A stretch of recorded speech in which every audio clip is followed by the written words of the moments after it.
రవీంద్ర భారతిలోని రెండో ఫ్లోర్లో ఉన్న థియేటర్ ఏదైతుందో దానికి పైడి జయరాజ్ ప్రివ్యూ థియేటర్ అని పేరు పెట్టడానికి మీరు దానికి కారణమైన రాష్ట్ర ప్రభుత్వం కూడా గద్దార్ అవార్డులలో పైడి జయరాజ్ పేరు మీద జాతీయ స్థాయిలో అవార్డు పెట్టి పోయినసారి మణిరత్నంకి ఇచ్చారు, ఈసారి కమల్ హాసన్కి. అక్కడ కూడా నేను సీఎంకి రిప్రజెంటేషన్ చేస్తే ఆ రిప్రజెంటేషన్ చూసి ఆయన పేరు మీద అవార్డు పెట్టారు. అది నాకు చాలా సంతోషం. 1987లో భారతదేశంలో సినిమా వస్తే 88లో మన దగ్గర 89 నుంచే సినిమా ఉంది. హైదరాబాద్ స్టేట్ నిజాంరాజ్ చాలా ప్రోత్సహించాడు సినిమాని. ఇక్కడ ఒక క్రిటిక్కి ఒక రివ్యూవర్కి మధ్యలో తేడా ఏంటి? కాకపోతే ఇప్పుడు క్రిటిక్స్ అనేవాళ్ళు ఎవరు లేకుండా పోయారు. నేను కూడా అందుకే క్రిటిక్ తీసేసి జర్నలిస్టే పెట్టుకుంటాను. ఇప్పుడు 100 రోజులు 200 రోజులు సంవత్సరం నడిచిన సినిమాలు ఇప్పుడు వారం రోజులు నడిస్తే చాలు. మీరు నేపాల్, పోర్చుగీస్, స్పెయిన్ ఇలాంటి దేశాల్లో అంతర్జాతీయ లెవెల్లో జరిగిన ఫిలిం ఫెస్టివల్స్లో మీరు ఇందాక అంటున్నారు జ్యూరీ మెంబర్గా కూడా వ్యవహరించారు. అక్కడ తెలుగు సినిమాకి ఎలాంటి రిసెప్షన్ ఉంటుంది సార్? నేను పోయిన దగ్గర ఎక్కడ తెలుగు సినిమా రాలే. ఎందుకంటే నాకు తెలిసి పైడి జయరాజ్ గారి గురించి మీకు తెలిసినందుకు ఇంకెవరికి తెలియదు. ఎందుకంటే వాళ్ళ మనవాళ్ళు కూడా మీకు తెలుసు. నేను తీసుకొచ్చాను, వాళ్ళని కూడా తీసుకొచ్చి ప్రపంచానికి తెలంగాణ ప్రభుత్వానికి పరిచయం చేసినాను. కానీ తెలంగాణ సినిమాలు అంటే ఒక కామెంట్ ఉంటుంది సార్, ఎంతసేపు తాగడాన్ని గ్లోరిఫై చేయడం అని చెప్పేసి ఒక కామెంట్ ఉంటుంది సార్. తాగడం దేశమంతా ఉంది, కోస్టల్ ఆంధ్రలో తాగరా. సినిమా పరంగా కాకుండా అంతకుముందు జర్నలిజం చేస్తున్న ఆ టైంలో అందరూ మీ వైపు తిరిగి చూసిన అంటే మీరు అన్నారు నాకు కొంచెం అడ్వెంచర్ సిస్టమ్ అని చెప్పి ఇంటర్వ్యూలు ఆ రోజు ఇలా అడుగుతున్నాను, తప్పులు అనుకోకూడదు. మీకు గద్దర్ అవార్డు రావడం వెనకాల మంత్రి పొన్నం ప్రభాకర్ గారి ప్రోత్సాహం ఉందా, లేకపోతే తెలియని కూడా తెలియదు? హిట్ టీవీ ప్రేక్షకులకు నమస్కారం, నేను మీ మహేష్. సినిమా అంటే అదొక జస్ట్ ఒక రంగుల ప్రపంచం మాత్రమే కాదు, అదొక హిస్టరీకి ప్రతిబింబం, చారిత్రక ప్రతిబింబం. కానీ చాలా వరకు చరిత్రని తొక్కి పెట్టడానికి ప్రయత్నిస్తుంటారు చాలామంది, కానీ దాన్ని వెలికి తీసే వాళ్ళు చాలామంది ఉంటారు. అలా వెలికి తీసిన వాళ్ళే డాక్టర్ పొన్నం రవిచంద్ర గారు. 80 ఏళ్ల తెలంగాణ సినీ ప్రస్థానం అనే పుస్తకాన్ని ఇప్పుడు మన ముందుకు తీసుకొచ్చారు. అసలు ఆ పుస్తకం ఏంటి, దాని వెనకాల ఏమున్నాయి, రాజమౌళి గారి ఫాదర్ విజేంద్ర ప్రసాద్ గారు ఆ పుస్తకాన్ని ఆవిష్కరిస్తూ చెప్పిన మాటలేంటి, ఎందుకు అలా చెప్పారు, అవన్నీ తెలుసుకుందాం with senior political analyst, journalist, cine విమర్శకులు డాక్టర్ పొన్నం రవిచంద్ర గారితో మాట్లాడుతూ ఇవాళ మన హిట్ టీవీ స్టూడియోలో. డాక్టర్ పొన్నం రవిచంద్ర గారు నమస్కారం హిట్ టీవీ స్టూడియోకి. నమస్కారం. ఇంత ఫార్మల్గా మిమ్మల్ని పిలుస్తుంటే నాకు కొత్తగా ఉందన్న.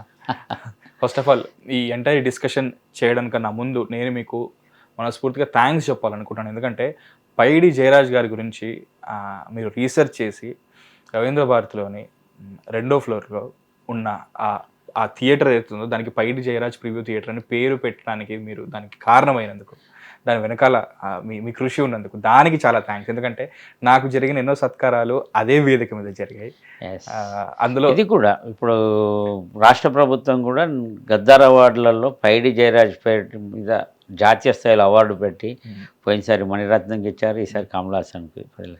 అక్కడ కూడా నేను సీఎంకి రిప్రజెంటేషన్ చేస్తే ఆ రిప్రజెంటేషన్ చూసి ఆయన పేరు మీద అవార్డు పెట్టారు. అది నాకు చాలా సంతోషం. అందుకే మీకు ఇంకొకసారి చాలా చాలా చాలా థ్యాంక్స్.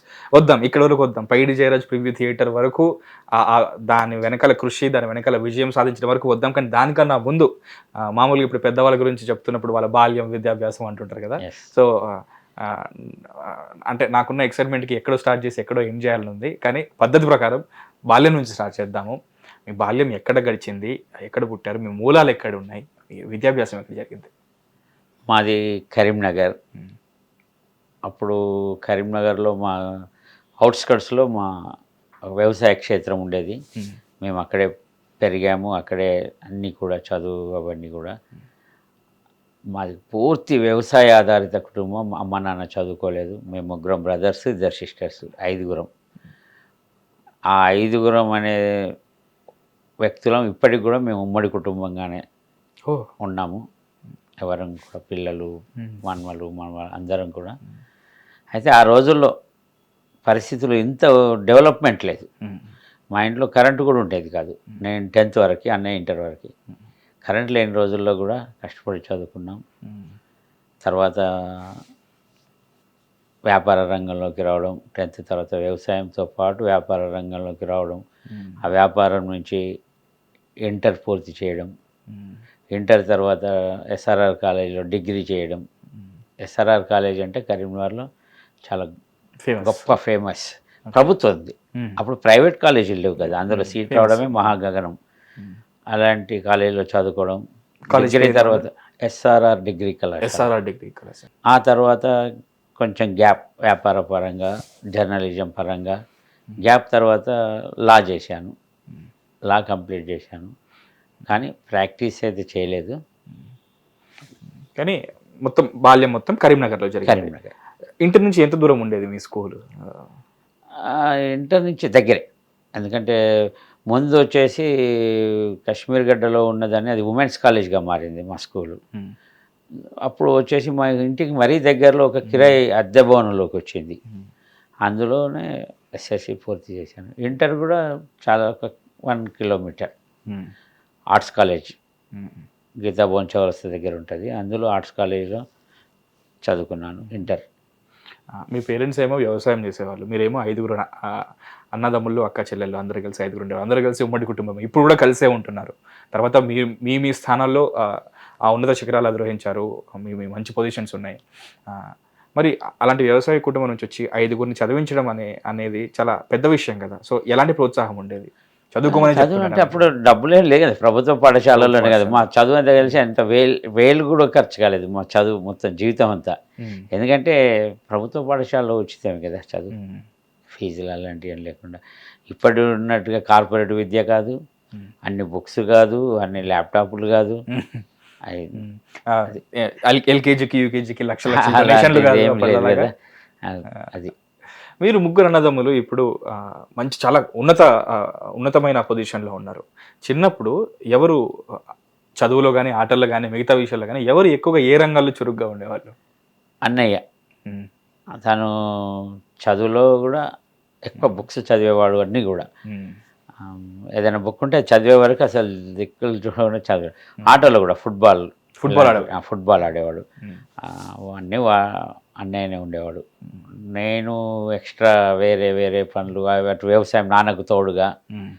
ప్రభాకర్ చిన్నవాడు అప్పుడు. మీకు ప్రభాకర్ సార్కి ఎంత తేడా ఉంటుంది, వయసులో ఎంత తేడా? నాకు ప్రభాకర్కి మధ్యలో చెల్లెలు ఉంటుంది, 6 సంవత్సరాల తేడా ఉంటుంది. 6 సంవత్సరాల తేడా.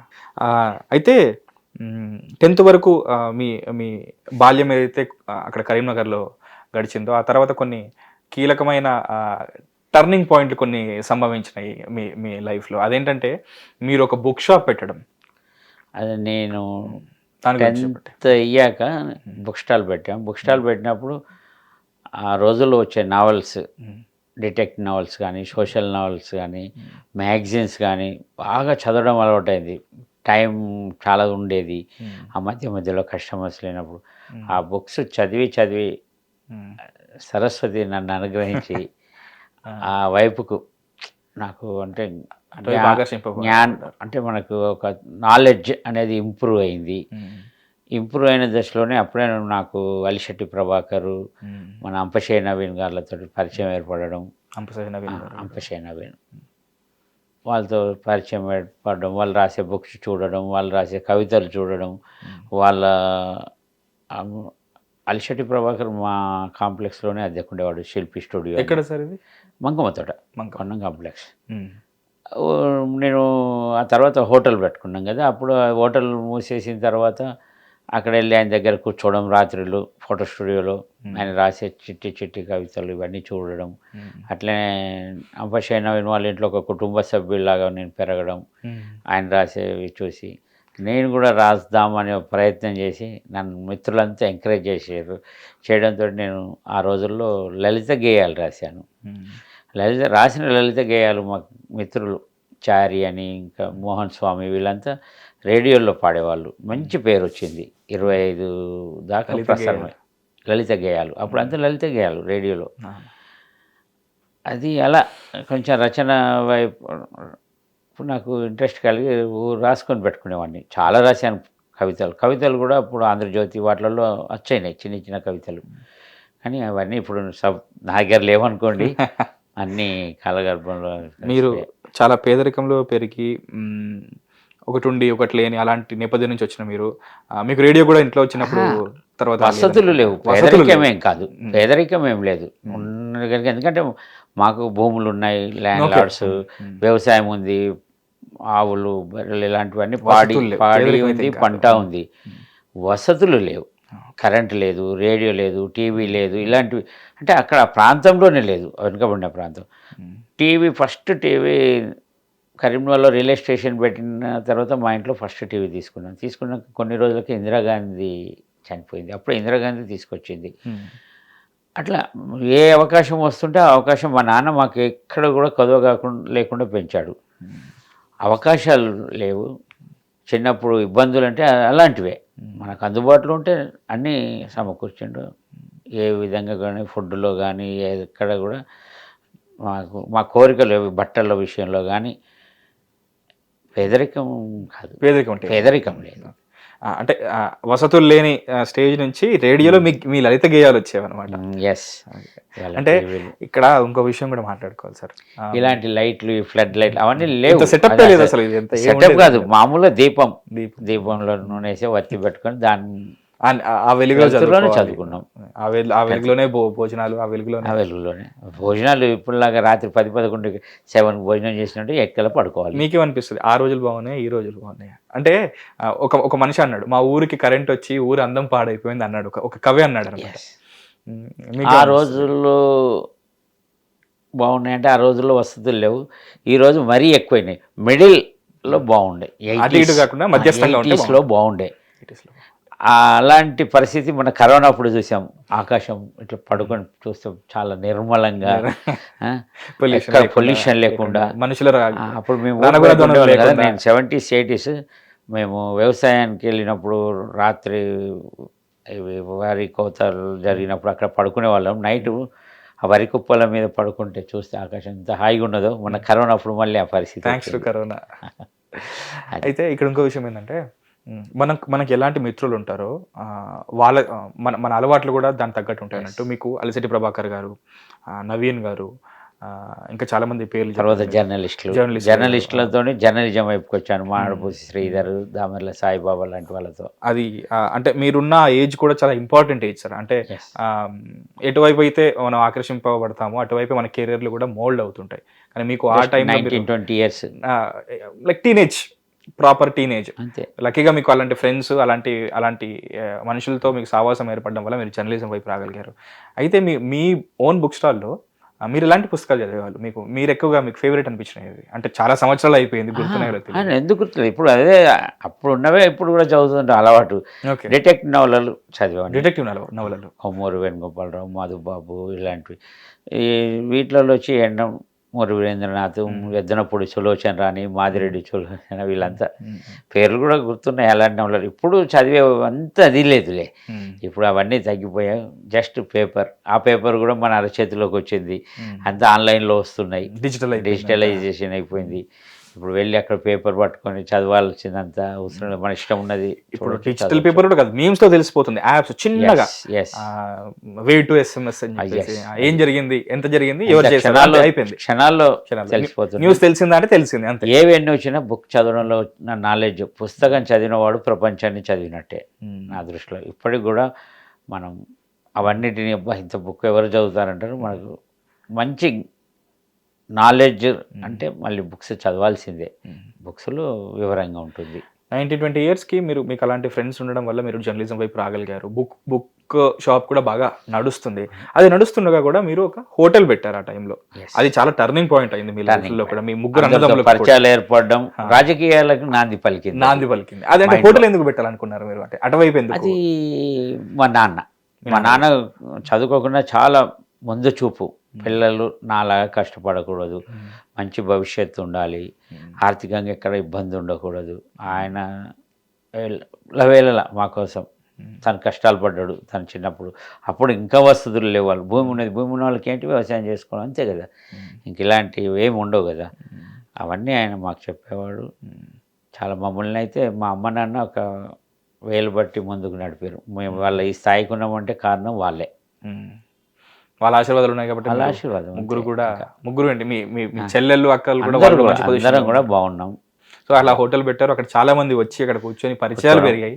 ప్రభాకర్ కూడా రాజకీయాలకు రావడానికి హోటలే కారణం. ఆ సమయంలోనే SRR కాలేజీలో అక్కడ ఉన్న చదివే స్టూడెంట్స్ అంతా మా చుట్టుపక్కల రెంట్లు ఉండేవాళ్ళు. అందరు హోటల్కి వచ్చేవాళ్ళు. ఆ పరిచయాలే ఎన్నికల్లో గెలవడానికి అవకాశం అయింది. తర్వాత కాలేజీల్లో మీరు పోటీ చేయడం కానీ పోటీ చేయడం, మేము పోటీ చేసుకుంటూ వచ్చాం, వాడు గెలుచుకుంటూ వచ్చాడు. మీరు గెలిచారా సార్? నేను గెలవలేదు. మీ బ్రదర్, మీ పెద్దన్నయ్య గెలిచారా? ఆ పెద్దన్నయ్య మున్సిపల్ చైర్మన్ పోటీ చేశాడు కానీ తక్కువ ఓట్లతో ఓడిపోయాడు. కాలేజ్ లెవెల్ కాలేజీలో ఇక్కడ హైదరాబాద్లో గెలిచాడు. హైదరాబాద్లో ఉస్మానియా యూనివర్సిటీలో రకరకాల పోస్టులు. సో ఇండైరెక్ట్ గా మీ ఫాదర్ పెట్టిన ఆ హోటలే రాజకీయాలకి ఆర్థికంగా కూడా మరింత బలపడడానికి పరిచయాలు ఇవన్నీ కూడా దాని ద్వారానే వచ్చినవి. హోటల్ రవిచంద్ర మంగమందటలో. ఆ తర్వాత నేను పత్రిక పెట్టడం మానేర్ టైమ్స్. అప్పట్లోనే కరీంనగర్ లో మీ 1500 వరకు మీవి కాపీస్ అప్పట్లో సర్క్యులేషన్ ఉండేది అని చెప్పి టౌన్ లో జిల్లా అంతా కలిపి 10,000 వరకు సర్క్యులేషన్ ఉండేది. 10,000 ఆ రోజుల్లో మల్టీ కలర్ లో వచ్చేది. అలా మీరు ఈ పత్రిక పెట్టి ఈ లెవెల్ సర్క్యులేషన్ చేయడానికన్నా ముందు అసలు మీరు ఏమాత్రం జర్నలిజం వైపు మీరు చదవకుండా, అంటే డైరెక్ట్ జర్నలిజం చదవకుండా మీరు రాస్తారు అని చెప్పేసి మీలోని ప్రతిభను గుర్తించి జర్నలిజం వైపు మిమ్మల్ని ప్రోత్సహించారు మీ ఫ్రెండ్స్. ఎవరు ఆ ఫ్రెండ్స్ ఎవరు? ముఖ్యంగా చెప్పాలంటే మాడభూతి శ్రీధర్ గారు. ఆయన మిత్రులంతా కలిసి, అరే నువ్వు ఇంత బాగా రాస్తున్నావు, నువ్వు మాలాగా జర్నలిస్ట్ కావాలని చెప్పి నన్ను హైదరాబాద్ తీసుకొచ్చి ఆంధ్రపత్రిక అనేది ఎంత గొప్ప పేరున్న పత్రిక, అందులో పనిచేసినామని చెప్పుకోవడమే మాకు గర్వంగా ఉంటుంది ఇప్పటికి కూడా. 1987లో కరీంనగర్ స్టాఫ్ రిపోర్టర్గా నాకు అపాయింట్మెంట్ చేయించాడు. ఇంటర్వ్యూ 2-3 ఇంటర్వ్యూకి వస్తే నేను సెలెక్ట్ అయ్యాను. ఆ రోజుల్లో ఆంధ్రపత్రిక రిపోర్టర్గా నేను సంచలనమైన వార్తలు ఇచ్చేవాడిని. Banner items, byline items. ఇక్కడ హైదరాబాద్లో కూడా అసెంబ్లీ బిల్డ్ చూసేవాడిని ఆ చిన్నతనంలోనే. మంచి గుర్తింపు. అంబడి సురేంద్రరాజు అనే వ్యక్తి పత్రికా బాధ్యతలు చూసేవాడు సబ్ ఎడిటర్గా. ఆయన ప్రోత్సాహం బాగుండేది నాకు. అలా ఆ పత్రిక ద్వారా మంచి గుర్తింపు పొందాను. కానీ అది పత్రిక 1990లో మూతపడిపోయింది. నేను ఒక 3-4 సంవత్సరాలే ఆ పత్రికలో ఉండగలిగాను. ఆ తర్వాత ఆంధ్రభూమిలో ఒక 6 నెలలు పనిచేశాను. ఆంధ్రప్రభ నుంచి ఆంధ్రభూమి, ఆంధ్రపత్రిక నుంచి ఆంధ్రభూమి. ఆంధ్రభూమి తర్వాత నాకు అనిపించింది అందులో పనిచేయడం ఎందుకు, ఇక్కడ జిల్లాలలో చిన్న పేపర్లు లాగా స్థానిక పేపర్లు రావాల్సిన అవసరం ఉంది. అప్పటి వరకు అక్కడ జీవగడ్డ దినపత్రిక, చిత్రిక అనే పక్షపత్రిక వచ్చేది. పురాణ రామచంద్ర, విజయ్ కుమార్. జీవగడ్డలో పనిచేసిన వాళ్ళు చాలామంది వాళ్ళ హైదరాబాద్ అంతా ఉన్నారు. చాలామంది అల్లం నారాయణ నుంచి మొదలుకుంటే చాలామంది ఉన్నారు. అందులో అందరూ ఎంత ఒక కర్మాగారం లాగా, గంట చక్రపాణి అయితే ఏంటి, ఇంకా చాలామంది. వాటిని చూసి నాకు ఇన్స్పిరేషన్ వచ్చి నేను పత్రిక పెట్టాలని మానేర్ టైమ్స్ అని ఒక వారపత్రిక పెట్టాను. అది మల్టీ కలర్లో డిఫరెంట్ ఉండాలి అనే ఉద్దేశంతో అప్పుడు ఒక ఉదయం పేపరే కలర్లో వచ్చేది. నా పత్రికకు చాలామంది గొప్ప గొప్ప రచయితలు కవితలు అందించారు, రచనలు అందించారు. 16 పేజీల పత్రిక బ్రహ్మాండంగా సక్సెస్ అయింది. అది అప్పుడు దాని విల ఎంత ఉండే సార్? 250 ₹2.50. ఆ రోజుల్లోనే ₹2.50 అది విపరీతంగా అమ్ముడుపోయేది. మళ్ళీ నా దగ్గర ఇప్పుడు ఒక కాపీ కూడా లేవు. అంటే దానికి సంబంధించిన ఏవి లేవు. అప్పట్లోనే ఎన్ని కాపీస్ సర్క్యులేషన్ ఉండేది? దాదాపు 10,000. ఉమ్మడి కరీంనగర్ జిల్లా జగిత్యాల, సిరిసిల్ల, మెట్పల్లి, గోదావరి కానీ చివరి ప్రాంతానికి కూడా నా పత్రిక లేదు. ఈ కమర్షియల్ పత్రికల్లాగా అడ్వాన్సులు కట్టి వాళ్ళు ఏజెంట్ల వ్యవస్థ ఉండేది. నాకు నా చిన్న పత్రిక. అందరికీ ఈనాడు చరిత్ర తెలుసు కానీ దీని చరిత్ర చాలా తక్కువ తెలుసు. అది మంచి మంచి ఆర్టికల్స్. ఆ రోజున్న పరిస్థితుల్లో గోదావరి అనే పేరు మీద ఆర్టికల్ ఒక 1/2 పేజీ, రకరకాలు ఇట్లా మంచి మంచి ఆర్టికల్స్ ఉండేవి. హైదరాబాద్ లేక మాడభూతి శ్రీధర్ ఇచ్చేవాడు. అప్పుడు ఇలాంటి పత్రికలో నాకు మల్టీ కలర్లో పత్రిక చాలా క్లిక్ అయ్యి ఆ దశలోనే మా కరీంనగర్ జిల్లాలో సంపూర్ణ అక్షరాస్యత దిశగా అక్షరోజ్వల పేపర్ వెలువడింది. భన్వర్లాల్ గారు జిల్లా కలెక్టర్గా ఉన్న సమయంలో నాలో ప్రతిభ గుర్తించి లేదు ఈ పత్రిక బాధ్యతలు నిర్వర్తించాలని దాంట్లో అసోసియేటెడ్ ఎడిటర్గా బాధ్యతలు ఇచ్చి ఆ పత్రిక వైపు ఒక మంచి కార్యక్రమం, వయోజనులకు అంతా విద్య కోసం కదా జరుగుతుందనే దానికి పనిచేస్తున్న దశలో నా పత్రిక పక్కన పోయింది. ఓ మీరు దీని మీద ఫోకస్ చేసేసరికి Focus దీని చేయడం మీద ద్వారా అది పక్కకు రెండు పడవల మీద ప్రయాణం చేయలేకపోయారు Yes. మీరు. అది పక్కకు పోయింది. కానీ ఒకదానికి అయితే న్యాయం చేశారు. ఇటు దీనికి కానీ మీది కాదనుకున్నా సరే పెద్ద అంటే అది ఉద్దేశపూర్వకంగా ఉద్దేశం, అది దాని ఉద్దేశం గొప్ప. దాని గొప్పది అది కాబట్టి 1,00,000 కాపీలు వేసేవాళ్ళు. Super sir super. అది అంటే మొత్తం ప్రతి గ్రామానికి పోయేది. దాంట్లో మంచి వాళ్ళకు ఉత్తేజపరిచే విధంగా ఆర్టికల్స్ ఇవ్వడం కానీ, రకరకాల వాళ్ళ కార్యక్రమాలకు సంబంధించిన ఫోటోలు బాగుండేది. మీరు ఇందులో కొంచెం కూడా నిస్వార్థంగా పనిచేయడం అంటే అది నాది చూసుకోకుండా నేను అదెందుకు దాంట్లో చూసుకోవాలి. మాకు ఎలాంటి రెమ్యునరేషన్ కూడా లేదు, సేవాభావంతో అది కంప్లీట్ అందులో పనిచేయడం. అసలు ఇది ఇది ఇది కదా ఇది అందరికి తెలియాలి సార్ అసలు. అదే ఆ పత్రిక తర్వాత ఇంకా నేను అది కూడా అక్షరాస్యత అది కార్యక్రమాలన్నీ పూర్తయిన తర్వాత ఏం చేద్దామని చెప్పి అంటే ఇదే మాడబోయి శ్రీధర్ అది పెట్టినందుకు అది సఫలీకృతం అయింది. అయింది. అది అక్షరాస్యత శాతం ఎంత పెరిగింది, 38-40 ఉన్నది 80 పైన వచ్చేసింది సూపర్. కరీంనగర్ జిల్లా. ఆ దశలో నేను మళ్ళీ మెట్రో, నాకు గురువు మాడబోయి శ్రీధర్ గారే, ఆయనే వర్తమానంలోకి తీసుకున్నాడు. తర్వాత మెట్రోలో పనిచేశాను, ఇంకా ఇలా మహానగర్లో పనిచేశాను, చిన్న పత్రికల్లో. ఎందుకంటే నేను అక్కడ హోటల్ వ్యాపారం అవన్నీ చూసుకుంటూనే ఈ వైపుకు పనిచేయడం. ఆ సమయంలోనే నాకు ఆంధ్ర నుంచి ఒక ఉద్యోగరీత్యా వచ్చిన శర్మ అనే మిత్రుడు, ఆయనతో కలిసి ఒక కల్చరల్ ఆర్గనైజేషన్ పెట్టి, ఆ కల్చరల్ ఆర్గనైజేషన్ ద్వారా శాస్త్రీయ నృత్యం నేర్పించడానికి ఇన్స్ట్రక్షన్స్ పెట్టి, వెంపటిచిన సత్యం, నటరాజ రామకృష్ణ లాంటి వాళ్ళతో కలిసి, నటరాజ రామకృష్ణతో కలిసి ఈ ఆంధ్రనాట్యం పేరుని ఆయన నాలో ఉత్సాహం చూసి వీటిని మనం చాలా డెవలప్ చేయాలంటే ఆ ఊర్వశి కళాశ్రవంతిని హన్మకొండలో ఒక బ్రాంచ్ కరీంనగర్లో పెట్టి పేరుని కోసం ఆయన ఆ రోజు రామప్పలో దాన్ని ఉత్సవం చేసినప్పుడు కానీ దాన్ని బయటికి తీసుకురావడానికి కరీంనగర్లో కూడా నేను ఫస్ట్ శిక్షణాలయం పెట్టి ఆయన శిష్యులతో అక్కడ క్లాసెస్ పెట్టిన. కానీ అప్పుడున్న పేరుని వేరు, ఇప్పుడున్న పేరుని వేరు అనుకోండి. ఆ రోజుల్లో పేరుని అది రౌద్రం, ఇప్పుడంతా లాస్యం అనేదో చేశారు, ఏమో అన్ని మార్పులు చేశారు. కానీ నటరాజ రామకృష్ణ గారు కోరుకున్నది మటుకు అది కాదు. చాలా బ్రహ్మాండమైన డ్యాన్స్ అది. మన కాకతీయుల కాలంలో సైనికులు ఉద్రేకం అంటే రౌద్రం యుద్ధాల సమయంలో ప్రకటించిన డ్యాన్స్ చూస్తే మనకు ఒళ్ళు జలధరిస్తుంది. అలాంటి నృత్యం ఆయన రాసిన ప్రతి బుక్లో నా పేరు ఉంటుంది. ఇద్దరం కలిసి చాలా తిరిగాం, చాలా ప్రయాణం చేశాం. అందుకే నేను చిన్న చిన్న పత్రికల్లో పనిచేస్తూ ఆయనతో పాటు తిరుగుతూ ఆ పేరుని నృత్యాన్ని ఇవాళ రాష్ట్రమంతా ఇవాళ ఏ గవర్నమెంట్ ఫంక్షన్ జరిగినా అక్కడ ప్రదర్శిస్తున్నారు. అది నాకు సంతోషం. అవును, నేను మొదటి అడుగులు వేసినప్పుడు నేను ఉన్నాను పేరుని నృత్యం నటరాజ రామకృష్ణ గారితో నేను కూడా ఉన్నానని నాకైతే హ్యాపీ, సంతోషంగా ఉంది. అంటే ఇప్పుడు మేము రవీంద్ర భారతిలో ఏవైతే చూస్తున్నామో అదంతా దానికి వెనకాల మీరేనా సార్ ఉన్నది? నేను అంటే నటరాజ రామకృష్ణ గారు, కానీ దాన్ని ఆయన వెంట నేను ఉండి నేను దానికి డెవలప్ కావడానికి. ఇంకా ఆంధ్రనాట్యం అయితే కళాకృష్ణ మాస్టర్ గారు మన కరీంనగర్ జిల్లా వాడే, ఆయన లాస్యనర్తనం ఆయన ఎంత బ్రహ్మాండంగా చేస్తారంటే ఇప్పటికి కూడా ఆయన శిష్యులు అనేక మంది ఉన్నారు. ఇప్పుడు ఇక్కడ ఆయన వారసుడుగా ఆయన ముందుకొచ్చాడు.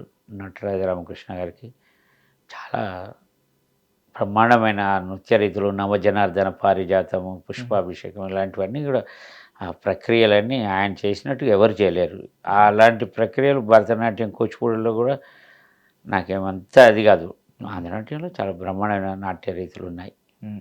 అంటే అంత అంత రౌద్ర రూపంగా భావించే అలాంటి పేరుని అంటే ఇప్పుడు ఇలా మీరు చెప్తున్నట్టు లాస్యంలోకి రూపాంతరం చెందడానికి కారణం ఆడవాళ్ళు చేయకూడదని ఒక నిబంధన కూడా ఉండేది. ఇప్పుడు ఆడవాళ్ళు కూడా చేస్తున్నారు పేరుని, అలా మార్చారు. ఆడవాళ్ళకు లాస్య నర్తనం, మగవాళ్ళకు రౌద్ర నర్తనం డిఫరెంట్, కానీ రెండు మిక్స్ అయిపోయినాయి. ఇప్పుడు మారుతున్న కాలానికి అనుగుణంగా పరిస్థితులు మారాయి.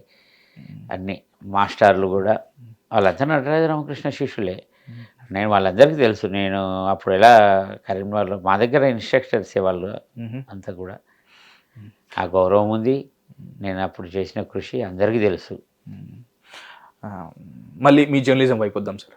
అసలు జర్నలిజం వైపు ఏమాత్రం చదువుకోకుండా మీరు జర్నలిస్ట్గా మీరు కెరీర్ స్టార్ట్ చేసి స్వాభావికంగా మీరు అడ్వెంచర్స్ ఇష్టపడే మీరు జర్నలిస్ట్గా మంచి పేరు తెచ్చుకొని మీలోని ప్రతిభను గుర్తించి ఇంకో పత్రికకు పనిచేసే విధంగా, అది కూడా నిస్వార్థంగా పనిచేసి మీ పత్రికను పక్కన పెట్టేసి అది మూతపడినా కానీ దాన్ని ఇంకేం చేయలేక దాన్ని మూతపడ్డా కానీ ఇక్కడ లక్ష్యం ఆగకూడదు అని చెప్పేసి అందులో పనిచేసి మొత్తానికి అది సఫలీకృతం అయిన తర్వాత ఈ ప్రాసెస్లో వర్తమానం అని ఇంకా చాలా పత్రికలు పనిచేసి అంటే ఏమాత్రం అసలు స్టార్టింగ్ పాయింట్ లేకుండా కానీ ఈ జర్నలిజంలోనే మీరు చాలా మంచి పొజిషన్ని మీరు అచీవ్ చేశారు. ఆ తర్వాత ఏం జరిగింది? ఆ తర్వాత 2001లో నేనే మళ్ళీ మానే టైమ్స్ని దినపత్రిక, సాయంకాల దినపత్రిక అది ఎంత కష్టసాధ్యమైన పని అంటే రోజొక ప్రసవ వేదన లాంటిదే. వార్తలు రావాలి, డిటిపి కావాలి, కరెంటు పోయినా ప్రింటర్ దగ్గరికి వెళ్ళాలి, వాడిని బతిలాడాలి, వాళ్ళు వెళ్ళిపోతామంటుంటారు. వాళ్ళతో పత్రిక అలా తీసుకొచ్చాను కొన్నాళ్ళు. అంటే 6 సంవత్సరాల వరకు మీ అంతకుముందు మానేరు టైమ్స్ ఏదైతే ఉందో మధ్యలో గ్యాప్ వేరే వేరే పత్రికల్లో పనిచేయడము, ఈ డాన్స్ ఇవన్నీ వేరే కార్యక్రమాలు, ఎప్పుడు ఊరికే లేను. మీరు జర్నలిస్ట్ గా అందరికి పరిచయంగా ఉన్నారు కానీ మానేరు టైమ్స్ మాత్రం లేకుండింది. మానేరు పత్రిక వచ్చినప్పుడు అందరూ హ్యాపీ ఫీల్ అయ్యారా మళ్ళీ వస్తుంది ఇది అని చెప్పేసి? మంచి సర్క్యులేషన్ అది తీసుకొస్తూనే అదే మానేరు టైమ్స్ పత్రిక పేరు మీదనే కరీంనగర్ జిల్లా 2005లో జిల్లాగా ఏర్పడి 100 సంవత్సరాలైన సందర్భంగా నేను శతవసంతాల కరీంనగర్ అని ఒక బుక్ని తీసుకొచ్చాను. నేను కరీంనగర్ జిల్లాలో ప్రముఖులు, అక్కడ పరిస్థితులు, అక్కడ డెవలప్మెంట్ ఏంటి, అక్కడ జనాభా ఏంటి, అక్కడ ఉన్న వనరులు ఏంటి, అక్కడ కళలు ఏంటి, అన్నీ సినిమా ఏమిటి, అన్నిటి మీద అది ఇప్పటికి కూడా స్టూడెంట్స్కి రెఫరెన్స్ లాగా ఉపయోగపడుతుంది. ఇప్పటికి కూడా అడిగి తీసుకుంటారు. కరీంనగర్కి ఎవరు వచ్చినా, అధికారులు వచ్చినా నా బుక్ ఒక ప్రామాణికంగా ఉన్నది. 2005లో అప్పుడే నాకు పైడి జయరాజ్ గురించి తెలిసింది. సినిమా రంగంలో కరీంనగర్ జిల్లా నుంచి పైడి జయరాజ్ అనే ఒక వ్యక్తి కరీంనగర్ నుండి హైదరాబాద్ నుంచి ముంబైకి వెళ్ళి ఒక ఉన్నతమైన స్థానంలో నిలిచాడు అనేదే తెలుసు అంతే. ఇంకా అప్పటి వరకు ఇంక అంతకంటే ఏం తెలియదు. ఈ క్రమంలో నేను దాన్ని మళ్ళీ కాంగ్రెస్ ప్రభుత్వం రాజశేఖర రెడ్డి గారు రావడం, మా బ్రదర్ మార్కెట్ చేయడం, ఈ బిజీలో ఆ పత్రికను మళ్ళీ పక్షపత్రికగా చేసి మానే టైమ్స్ సాయంకాలం పత్రిక సమయం నాకు ఎక్కువగా టైం దొరకకపోవడం వల్ల పక్షపత్రికగా చేసి ఈ పైడి జయరాజ్ ఇవన్నీ ఉన్నాయి కదా అనే ఇంట్రెస్ట్లో నా దగ్గర అంతకుముందున్న సినిమా క్లిప్పింగ్స్ అన్నీ ఉండేవి. హరికృష్ణ గారు, శ్రీలక్ష్మి గారు ఒకసారి హైదరాబాద్ నుంచి కరీంనగర్కి వచ్చారు. చూసి నా దగ్గర ఉన్నవన్నీ చూసి, అరే అన్న ఇంత సమాచారం ఉంది మీ దగ్గర, ఈ 8 years తెలుగు సినిమా అనే గ్రంథాన్ని కూడా మీరు ఎందుకు తీసుకురాకూడదు, మీ దగ్గర మెటీరియల్ చాలా ఉంది, మీకు ఆసక్తి ఉంది అని చెప్తే నేను ఒక 2 సంవత్సరాలు బాగా రీసెర్చ్ చేసి 80 వసంతాల తెలుగు సినిమా ప్రస్థానం అనే ఒక బుక్ తీసుకొచ్చాను. దాంట్లో ఆ 80 ఏళ్లలో ఉన్న అన్ని డెవలప్మెంట్స్, అవార్డ్స్ అయితే ఏంటి, అప్పుడు వచ్చిన నటీమణులు, నటులు, మిగతా ఫీల్డ్లో 24 ఫ్రేమ్స్లో జరిగిన పరిణామ క్రమాలన్నిటిని నమోదు చేయడంతో పాటు ఇయర్ వైజ్గా 1931 నుంచి 2011 దాకా ఇయర్ వైజ్గా రివ్యూస్, ఇయర్లో ఎన్ని సినిమాలు రిలీజ్ అయ్యాయి, ఎన్ని సినిమాలు ఫ్లాప్ అయ్యాయి, ఎన్ని సినిమాలు హిట్ అయ్యాయి, ఇలాంటివన్నీ చెప్పి రాశాను. దానికి నాకు ఆ రోజుల్లో 2012లోనే నంది అవార్డు వచ్చింది. మొదటి అంత గొప్ప అవార్డు రావడం అనేది మీ జీవితంలో మొదటి నంది అవార్డు అనుకుంటా. అవార్డు ఇంకా తర్వాత రాష్ట్రాలు విడిపోయాయి. ఆయన పైడి జయరాజ్ మీద నా పరిశోధన ఆగలేదు. పైడి జయరాజ్ గురించి తెలుసుకోవాలనే క్రమంలో వాళ్ళ మనవడిని, కూతురిని ముంబైలో పట్టుకొని 2017-18 ప్రాంతంలో మొత్తం సమాచారం అంతా సేకరించి ఆయన మీద ఒక మంచి డాక్యుమెంటరీ ద ఇన్విన్సిబుల్ హీరో అని ఇంగ్లీష్లో ద ఇన్విన్సిబుల్ హీరో అనే డాక్యుమెంటరీ తీస్తే దానికి 6 ఇంటర్నేషనల్ అవార్డ్స్ వచ్చినాయి. అది డాక్యుమెంటరీ ఎంతమందికి చేరుతుంది లేదే, బుక్ తీసుకురావాలని 2024లో the Indian first action hero అని కాపీ టేబుల్ బుక్ తీసుకొచ్చాను. తర్వాత మొన్న తెలుగు కూడా కావాలి కదా, తెలుగు ప్రజలకు తెలియాలని మొన్న 2025లో పైడి జయరాజ్ ప్రస్థానం అని తెలుగులో డాక్యుమెంటరీ తీసుకొచ్చాను. దానికి ఇప్పుడు నాకు గద్దర్ అవార్డు వచ్చింది. ఇంతకుముందు ఏడాది బెస్ట్ ఫిలిం క్రిటిక్గా వచ్చింది. ఇవన్నీ చేస్తున్న క్రమంలోనే కరోనా సమయంలో ఇంకా ఊరికే ఇంట్లో కూర్చొని ఏం చేస్తామని ఆర్టికల్స్ రాయడం మొదలుపెట్టాను. కంటిన్యూగా ఇప్పటి వరకు దాదాపు 250 వరకు ఆర్టికల్స్ వచ్చినాయి వివిధ పత్రికల్లో. పాలపిట్ట వాళ్ళు నాకు మొదట ప్రోత్సహించారు. తర్వాత నవ తెలంగాణ, సౌపతి సండే మ్యాగజైన్లో ఫ్రీలాన్స్ జర్నలిస్ట్గా అంటే 2009 నుంచి 14 వరకు ఆంధ్రప్రదేశ్ మ్యాగజైన్ అసోసియేట్ ఎడిటర్ కూడా పనిచేశాను, గవర్నమెంట్ ఐఎన్పిఆర్ వాళ్ళది. తర్వాత ఇంకా కంప్లీట్గా ఫ్రీలాన్స్ జర్నలిస్టు, సోషల్ యాక్టివిటీస్ గురించి వార్తలు, తర్వాత కంప్లీట్ సినిమా. ఇప్పుడైతే అన్ని సినిమా వార్తలే, సినిమాకి సంబంధించిన. మీరు క్రిటిక్గానే ఎక్కువగా ప్రసిద్ధి కూడా. అట్లా పోయిన ఏడాది అవార్డు వచ్చింది, ఈ ఏడాది కూడా అవార్డు వచ్చింది. మొన్న ఇండియన్ బుక్ ఆఫ్ రికార్డ్స్లో కూడా చోటు లభించింది.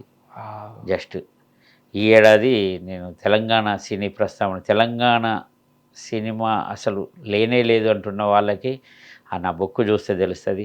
1987లో భారతదేశంలో సినిమా వస్తే 88లో మన దగ్గర 89 నుంచే సినిమా ఉంది. హైదరాబాద్ స్టేట్ నిజాం రాజు చాలా ప్రోత్సహించాడు సినిమాని ఇక్కడ.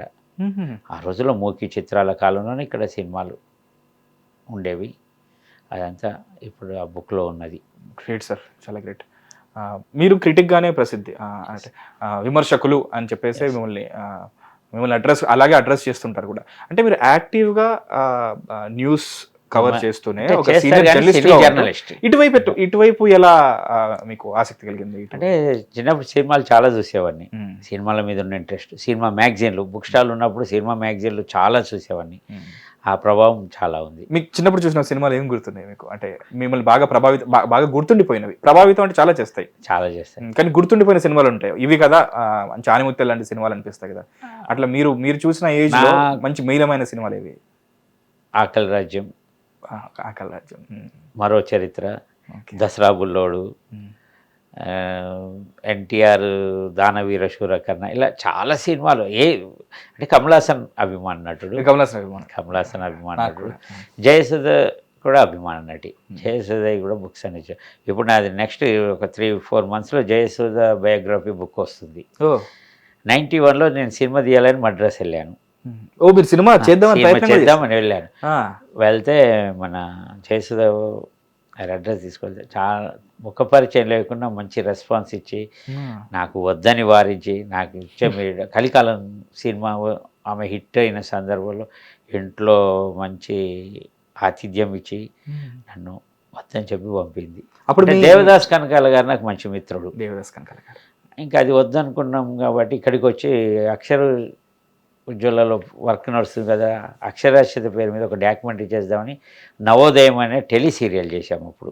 ఓకే, దేవదాస్ కనకాల గారితో. అలా సినిమా రంగం పట్ల ఆసక్తి. అప్పుడు మీ వయసు ఎంత ఉండింది మీరు? అంటే నేను ఫస్ట్ జర్నలిజంలోకి వచ్చినప్పుడు 25, వ్యాపారంలోకి వచ్చినప్పుడు లలిత గేయాలు రాసినప్పుడు 20 సంవత్సరాలు. ఇక అది అట్లనే ప్రయాణం కొనసాగుతూనే ఉంది. అంటే యాక్టివ్గా ఇక్కడ జర్నలిజం చేస్తూ అండ్ మీ మీద చాలా బాధ్యత ఉంది, మీరు ఫ్రీలాన్స్ జర్నలిస్ట్ కూడా పనిచేస్తున్నారు. ఇవన్నీ కాదని సినిమా వైపు సినిమా చేద్దామని ఇంతలా ప్రభావితం చేసిన ఆ పరిస్థితులు ఏంటి? అటువైపు అంతగా ఆకర్షితులు అవ్వడానికి ఏ సినిమాలు మిమ్మల్ని ప్రభావితం చేసినాయి? జయసుధతో సినిమా తీయాలని నాకు చాలా ఇంట్రెస్ట్ ఉండే 91లో. ఆమె చాలా సినిమాలు అప్పుడు బ్రహ్మాండంగా సక్సెస్ అవుతున్న కాలం అది. ఇది కథ కాదు, లేకపోతే కలికాలం, చాలా సినిమాలు వచ్చినాయి ఆ సమయంలో. చేయాలని ఇంట్రెస్ట్ తోటి అక్కడికి వెళ్ళాం, కానీ అది ఆమె వద్దని వారించేసరికి ఆ స్నేహం ఆమెతో అప్పటి నుండి ఆమె ఎప్పుడు హైదరాబాద్ వచ్చి నాకు ఫోన్ చేస్తుంటే నేను వెళ్ళి కలిసేవాడిని. ఇప్పుడైతే ఇక్కడే ఉంటున్నారు కాబట్టి ఎప్పుడు మంచి ఒక ఫ్యామిలీ ఫ్రెండ్ లాగా ఎప్పుడు కలుస్తూనే ఉంటాను. మీరేమి అంటే మీరు ఒక దృఢ నిశ్చయంతో వెళ్తారు కదా సార్ సినిమా చేయాలని చెప్పేసి, ఏంటి తీరా వచ్చిన తర్వాత ఇలా కాదంటున్నారు ఏంటి అని చెప్పేసి మీరేమి కొంచెం నొచ్చుకోలేదా?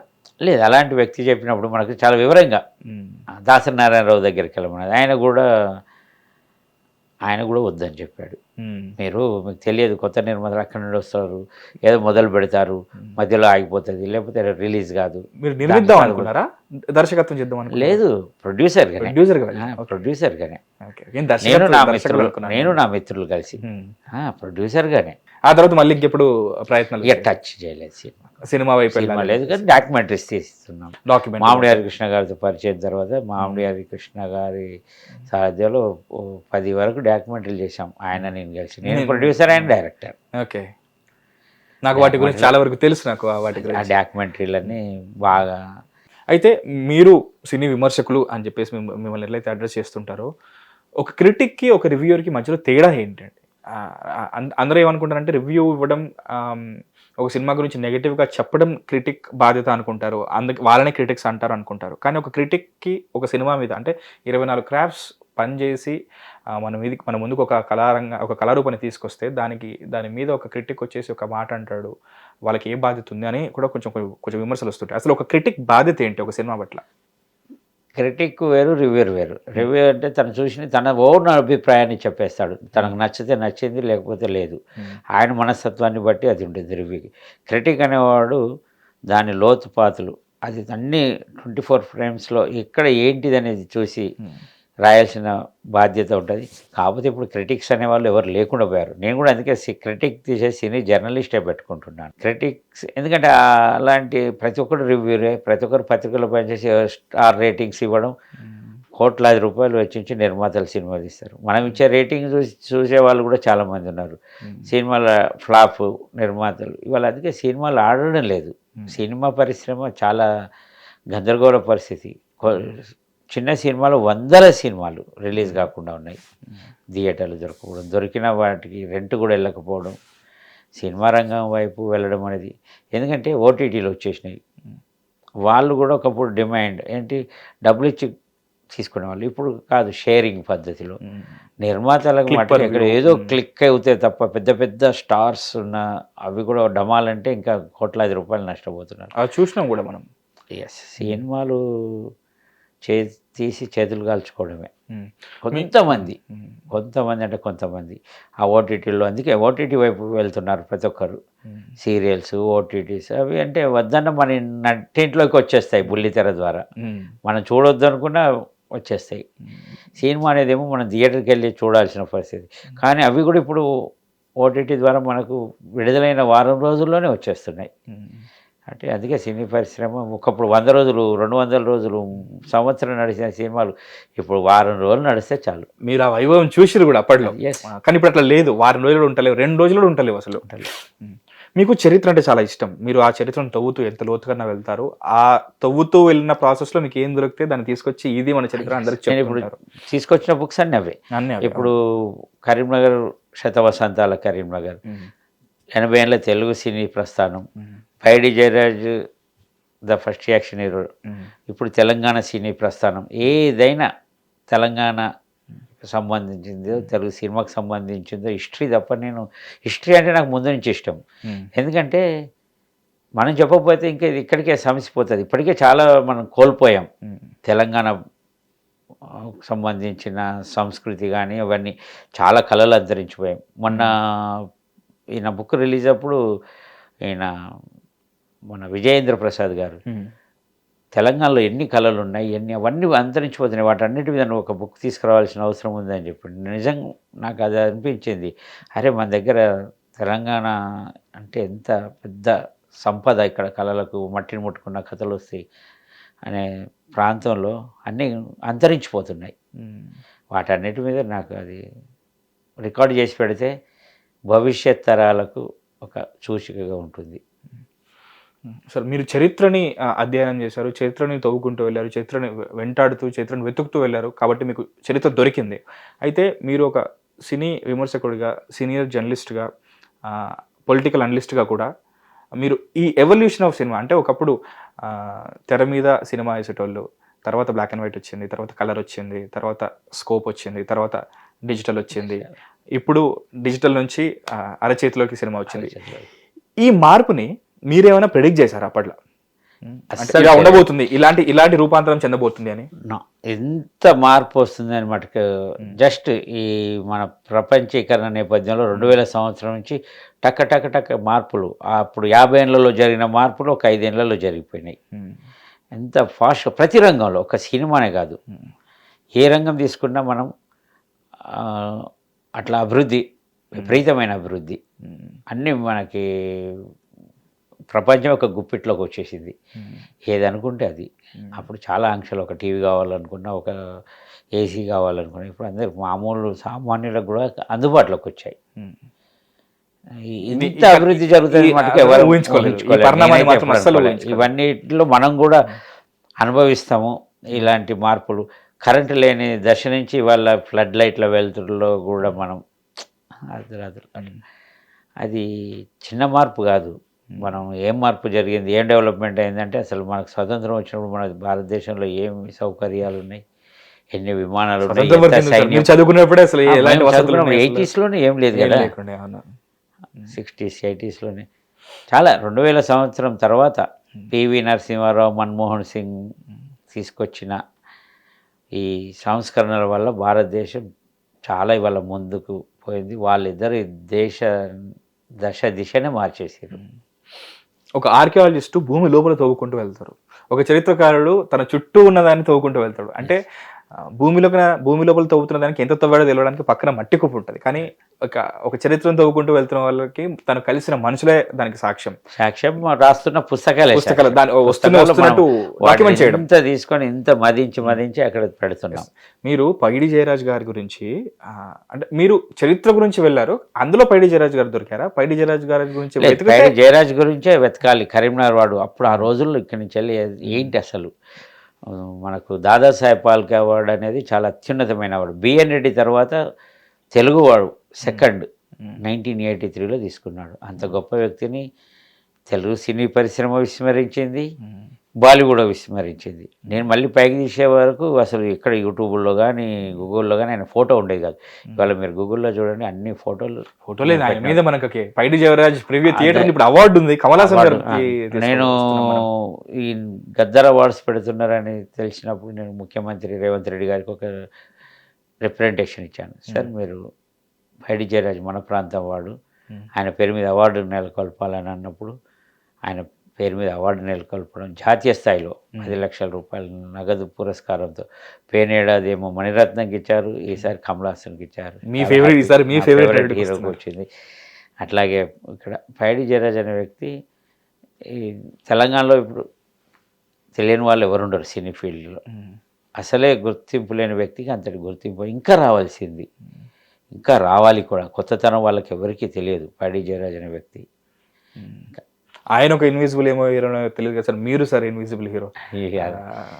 ఆయన మీద కాబట్టి ఆయన మన ముందుకు తీసుకొచ్చి అంటే చరిత్ర నుంచి ఒక హీరోని తీసుకొచ్చి ఆయన గురించి చెప్పి ఆయన మీద అవార్డు నెలకొల్పడం, అండ్ అది కూడా ఇంకో కమల్ హాసన్ గారు లాంటి తెలుస్తుంది. ఆయన పేరు మీద ఇక్కడ నేను ఇంకొకటి కూడా అడిగాను, సినిమా పాలసీ తీసుకొచ్చి ఆయన పేరు మీద ఒక ఇన్స్టిట్యూషన్ శిక్షణ, పూణే ఇన్స్టిట్యూట్ లాంటిది, ఫిలిం ఇన్స్టిట్యూట్ లాంటిది ఇక్కడ కూడా పెట్టాలి తెలంగాణలో. పైడి జయరాజ్, కాంతారావు ఉన్నారు, ప్రభాకర్ రెడ్డి ఉన్నారు, గొప్ప గొప్ప నటులు ఉన్నారు. వాళ్ళందరినీ మనం గుర్తించాల్సిన అవసరం ఉందని నేను రిప్రజెంటేషన్ ఇచ్చాను. చాలా చాలా చాలా థ్యాంక్స్ సార్ దానికి సంబంధించినందుకు, అంటే అలాంటి చరిత్రను మీరు తోకుంటూ పోయినందుకు. ఇంకా పైడి జయరాజ్ గారు లాంటి అన్సంగ్ హీరోస్ లాగా మీకు ఇంకెవరన్నా ఈ చరిత్రలో మీకు తారసపడ్డారా? ఎస్, మనకు అప్పుడు 1980లోనే ఏంటంటే మన వాళ్ళంతా ఇక్కడి వాళ్ళు. మనకు తెలంగాణ స్టేట్, ఇది తెలంగాణ అంటే ఆంధ్రప్రదేశ్ కాదు, తెలంగాణ స్టేట్ సపరేట్. మహారాష్ట్ర, మధ్యప్రదేశ్, ఇలా కర్ణాటకలో కొన్ని ప్రాంతాలన్నీ కలిపి తెలంగాణ స్టేట్గా ఉన్నప్పుడు మనకు హిందీ, ఉర్దూ వీటన్నిటి కారణంగా ఇక్కడ వాళ్ళంతా మూకీ సినిమాల కాలంలోనే ముంబై వెళ్ళేవాళ్ళు. ఆంధ్ర ప్రాంతం అంతా చెన్నైతో ఉండేది కాబట్టి వాళ్ళంతా చెన్నై తెలుగు ఇండస్ట్రీ వైపు వెళ్ళారు. ఇటు సౌత్ అటు నార్త్. ఇలా ఏమైందంటే మన దగ్గర నుంచి పైడి జయరాజ్ కంటే ముందే సునాలిని దేవి, రామ్ ప్యారీ హీరోయిన్ ఆ రోజుల్లో హిందీ సినిమాలు గొప్పగా రాణించారు.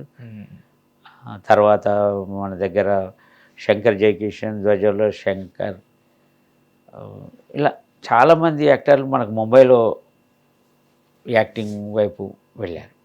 వెళ్ళి వాళ్ళంతా చాలా గొప్ప స్థాయికి వచ్చారు.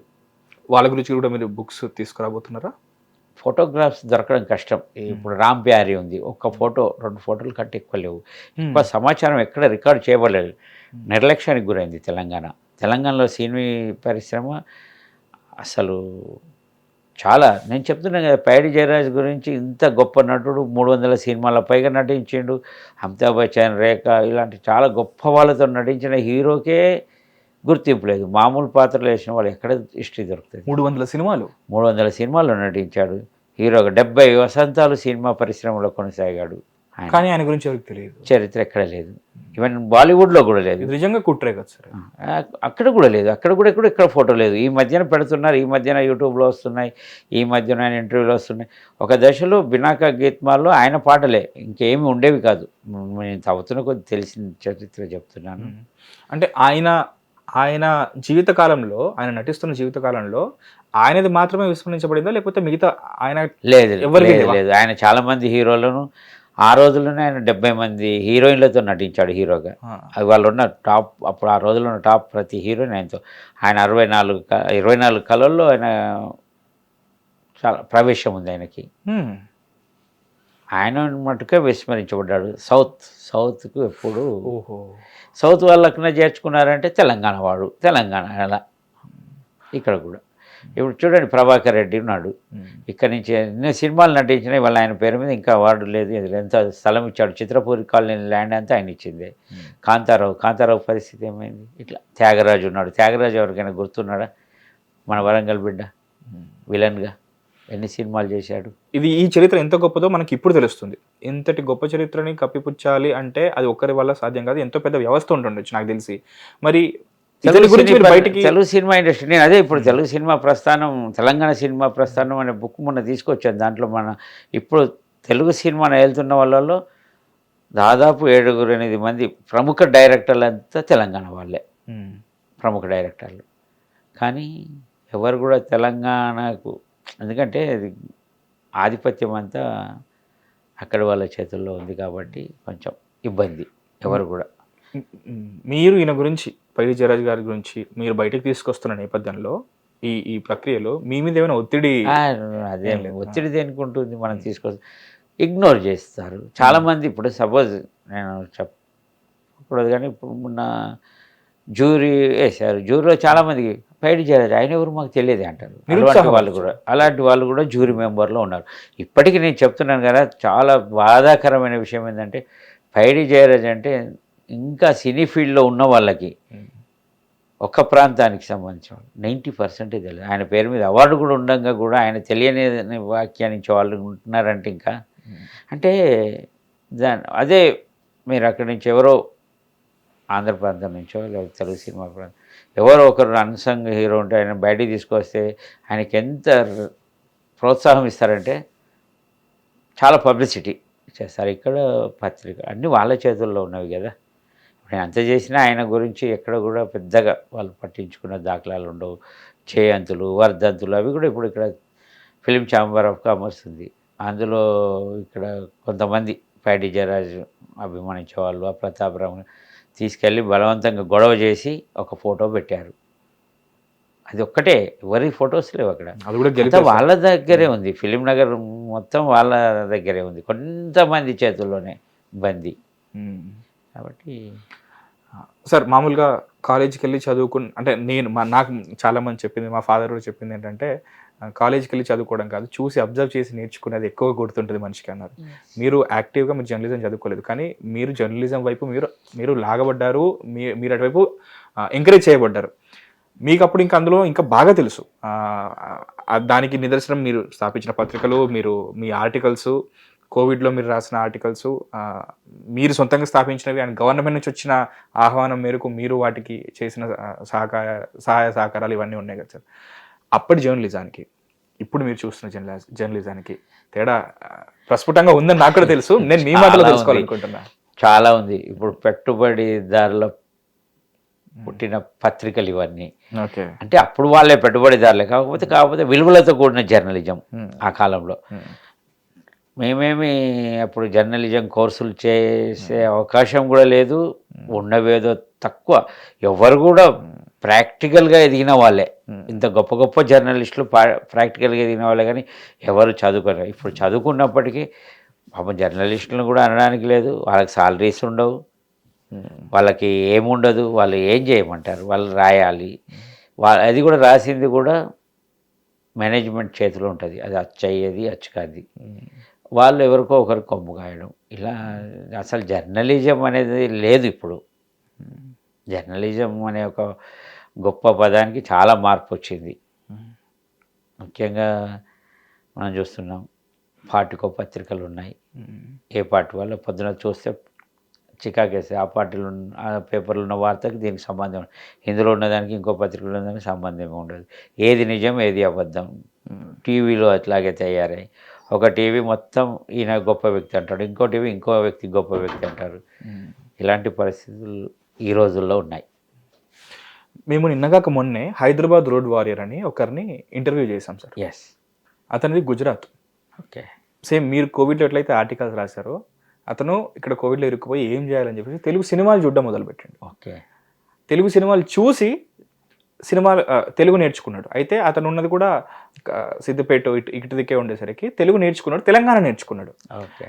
అంటే అతను తెలంగాణ నేర్చుకోవడం, తెలుగు నేర్చుకోవడం ఒక విషయం అయితే ఎందుకు ఈ మాండలికాన్ని ఎందుకు ఒక వర్గానికే ఒక కామెడీకో లేకపోతే రౌడీలకో ఆపదించారు అనేంతలా అతను అబ్జర్వ్ చేయగలిగాడు. నాకు అది ఆశ్చర్యం అనిపించింది. అరే నిన్న కాక మొన్న ఒక 30 సినిమాలు చూసి తెలుగు నేర్చుకోవడం కాకుండా నువ్వు ఆ లాంగ్వేజ్ని, ముఖ్యంగా ఇందులో ఉన్న డైలెక్ట్ని ఏదైతే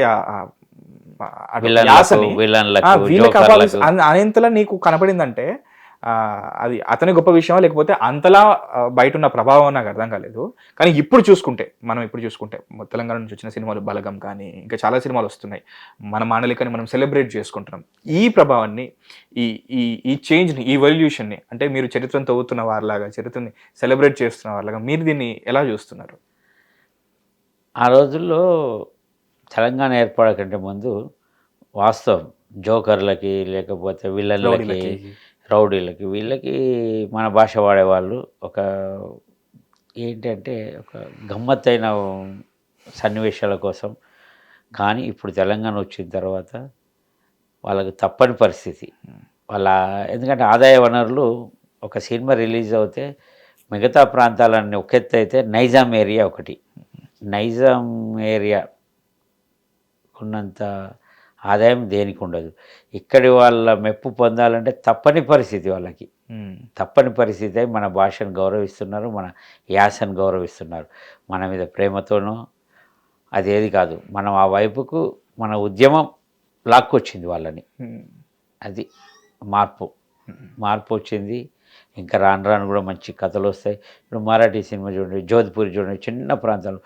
బాలీవుడ్ లాంటి సినిమా పక్కన పెట్టుకొని మరాఠీ సినిమా ఎదుగుతుంది. అక్కడ మెయిన్ స్ట్రీమ్ సినిమా కూడా దానికి ఎంత అంటే ప్రభుత్వం కోఆపరేట్ చేయాలి. ఇక్కడ కూడా ప్రభుత్వం ఇంకా ముందుకు వచ్చి, సపోజ్ గద్దార్ అవార్డ్స్ ఉన్నాయి, గద్దార్ అవార్డ్స్ తెలంగాణ వాళ్ళకు ప్రాముఖ్యతనివ్వాలి, జ్యూరీలో తెలంగాణ వాళ్ళని తీసుకోవాలి.